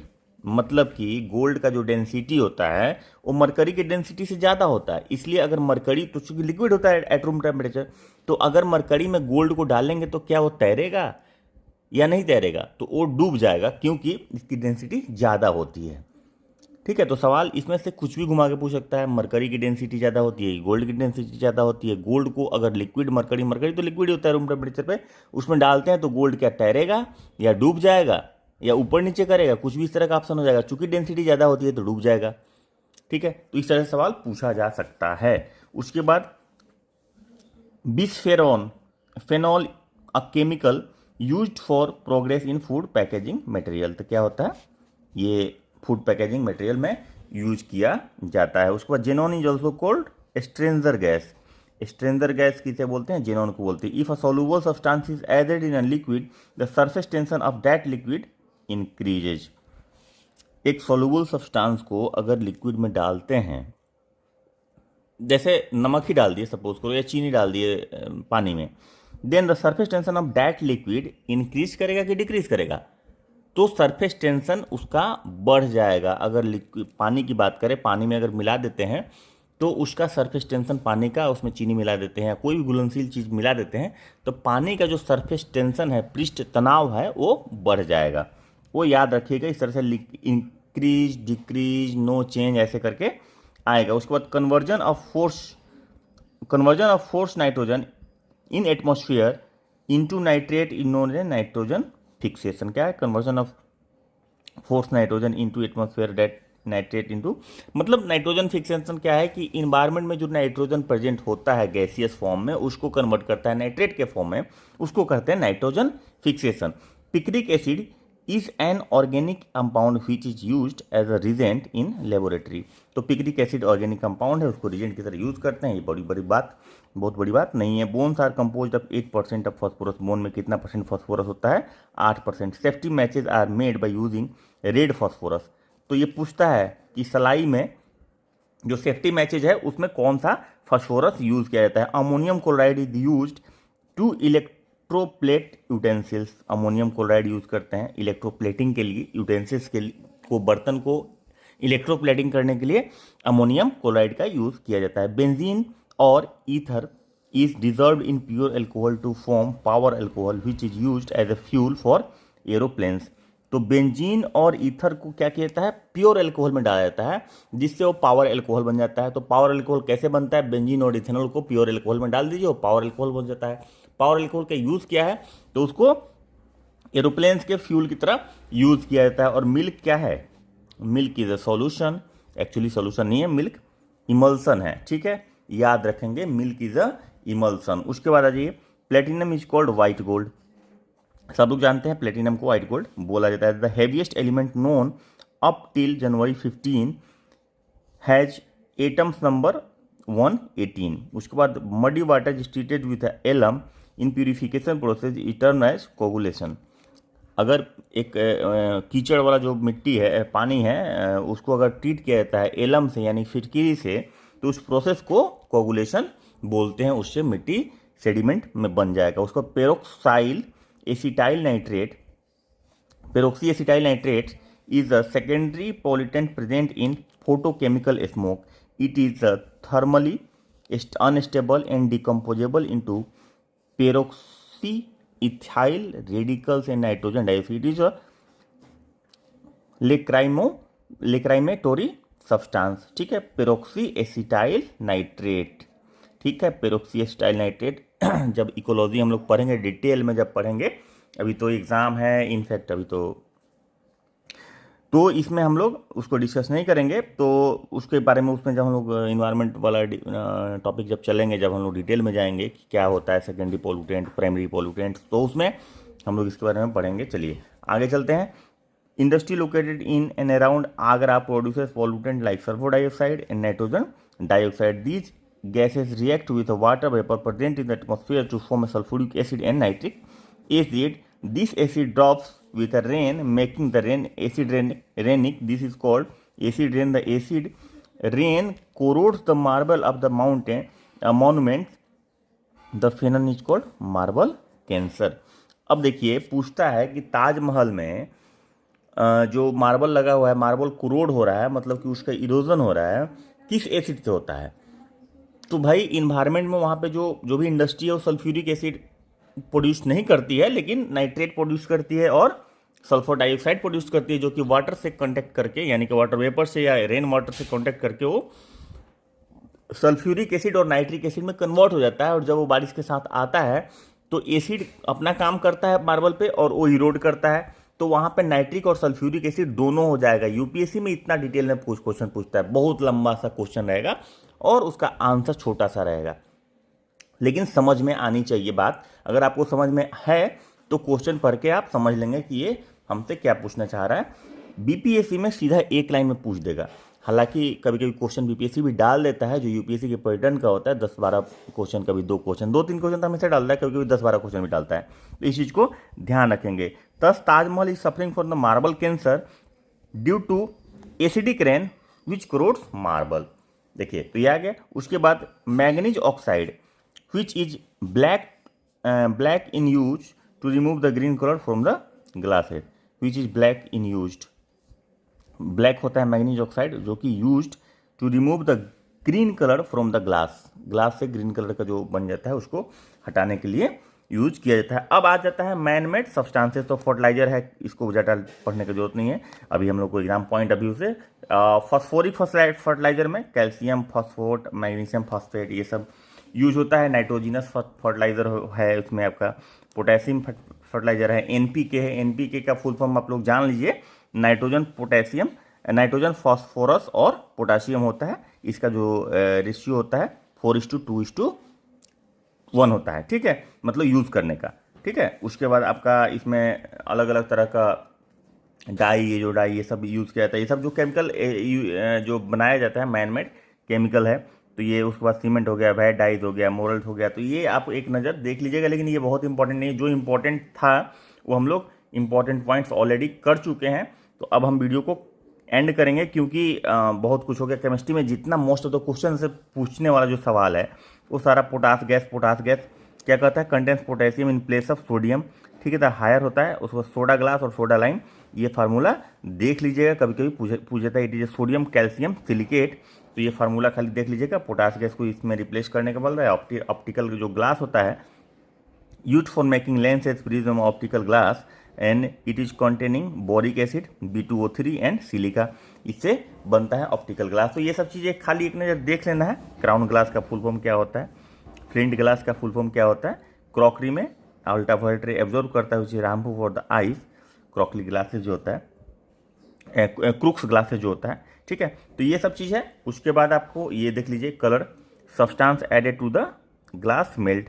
Red colour के लिए सेलेनियम यूज करते हैं, ग्रीन कलर के लिए क्रोमियम 3 ऑक्साइड यूज करते हैं, वायलेट के लिए मैग्नीज यूज करते हैं, ब्लू के लिए कॉपर, ब्राउन के लिए आयरन 3, ठीक है। Milky glass, green glass laminate, ये milky glass is prepared by adding the oxides of tin, उसके बाद कैल्शियम फॉस्फेट और कैरियोलाइट, ठीक है ना। उसी तरह से ये ग्लास, तो इसमें कुछ खास इंपॉर्टेंट अब है नहीं, और बाकी इसमें हम लोग इसको यहीं पे एंड करते हैं। उम्मीद करते हैं कि केमिस्ट्री में आपका मोस्ट ऑफ द पार्ट क्या 99% पार्ट कवर हो गया है। जो क्वेश्चन पॉइंट ऑफ व्यू से इंपॉर्टेंट है, पीटी पॉइंट ऑफ व्यू से इंपॉर्टेंट है, तो इस वीडियो को यहीं पे एंड करते हैं और मिलते हैं नेक्स्ट वीडियो में। लेकिन इसके पहले थोड़ा सा मुझे कुछ दिख रहा है, तो मैं थोड़ा सा दिखा दूँ आप लोग को। ये देखिए, ये रबर, ये बैकेलाइट फिनाइल फॉर्मल्डिहाइड रेजिन होता है, ठीक है। उसके बाद रबर होता है polymer, which is capable of returning original size. ये तो उसका वल्केनाइज्ड रबर का डेफिनेशन जरूर देख लीजिए, पूछ देता कभी कभी। Natural rubber is soft and sticky and therefore in order to give strength and elasticity natural rubber is vulcanized. Vulcanization is a process by treating natural rubber with the sulfur or some compound sulfur SF6 under heat. Vulcanized rubber used for manufacturing of rubber band, gloves, car tire etc. ये ध्यान रखिएगा, sulphur fluoride use करते हैं, SF6 use यहाँ पे कर रहे हैं वल्कनाइजेशन के लिए। तो पूछता है नेचुरल रबर के वल्कनाइजेशन के लिए क्या यूज करते हैं, तो ये इंपॉर्टेंट हो जाता है। उसके बाद फाइबर है, रायन है, synthetic fibre obtain from cellulose is known as rayon. Teflon क्या होता है, कॉमन नेम है पॉलीटेट्राफ्लोरोइथिलीन। ठीक है, नेचुरल रबर का फुल ये आपका फार्मूला होता है 2-मिथाइल-1, उसके बाद 3-ब्यूटाडाइन इसका फॉर्म होता है। सिंथेटिक रबर आपको ये हो जाता है। उसके बाद पेंट हो गया, उसके बाद कुछ इसमें ऐसा कुछ खास नहीं है। हाँ ठीक है, तो ये आपका वीडियो यहीं पे एंड होता है, ये आपका वीडियो यहीं पे एंड होता है केमिस्ट्री का। और उम्मीद करते हैं कि वीडियो अच्छी लगी होगी। अच्छी लगी हो तो लाइक से सब्सक्राइब करना बिल्कुल मत भूलिए, और सब्सक्राइब करना तो बिल्कुल मत भूलिए, क्योंकि कोई भी वीडियो आपसे मिस नहीं होना चाहिए। आने वाले दिनों में मेंस का भी प्रिपरेशन होने वाला है, तो कोई वीडियो मिस नहीं हो। उसमें हम लोग बहुत डिटेल में स्ट्रेटेजी करने वाले हैं, बहुत डिटेल में आपको डिस्कशन करने वाले हैं। एवरी एस्पेक्ट का डिस्कशन होगा, क्वेश्चन फ्रेम किया जाएगा, क्या क्या एक्सपेक्टेड क्वेश्चन है ये पूछा जाएगा, तो ये सारा चीज़ किया जाएगा। इसलिए प्लीज़ वीडियो स्किप नहीं कीजिएगा और सब्सक्राइब करना बिल्कुल मत भूलिएगा। दोस्तों के साथ शेयर जरूर कीजिए, मन लगा के पढ़िए। कुछ दिन एग्जाम है और उसके बाद मिलते हैं हम लोग नए क्लास में। तब तक के लिए बाय बाय, टेक केयर, जय हिंद।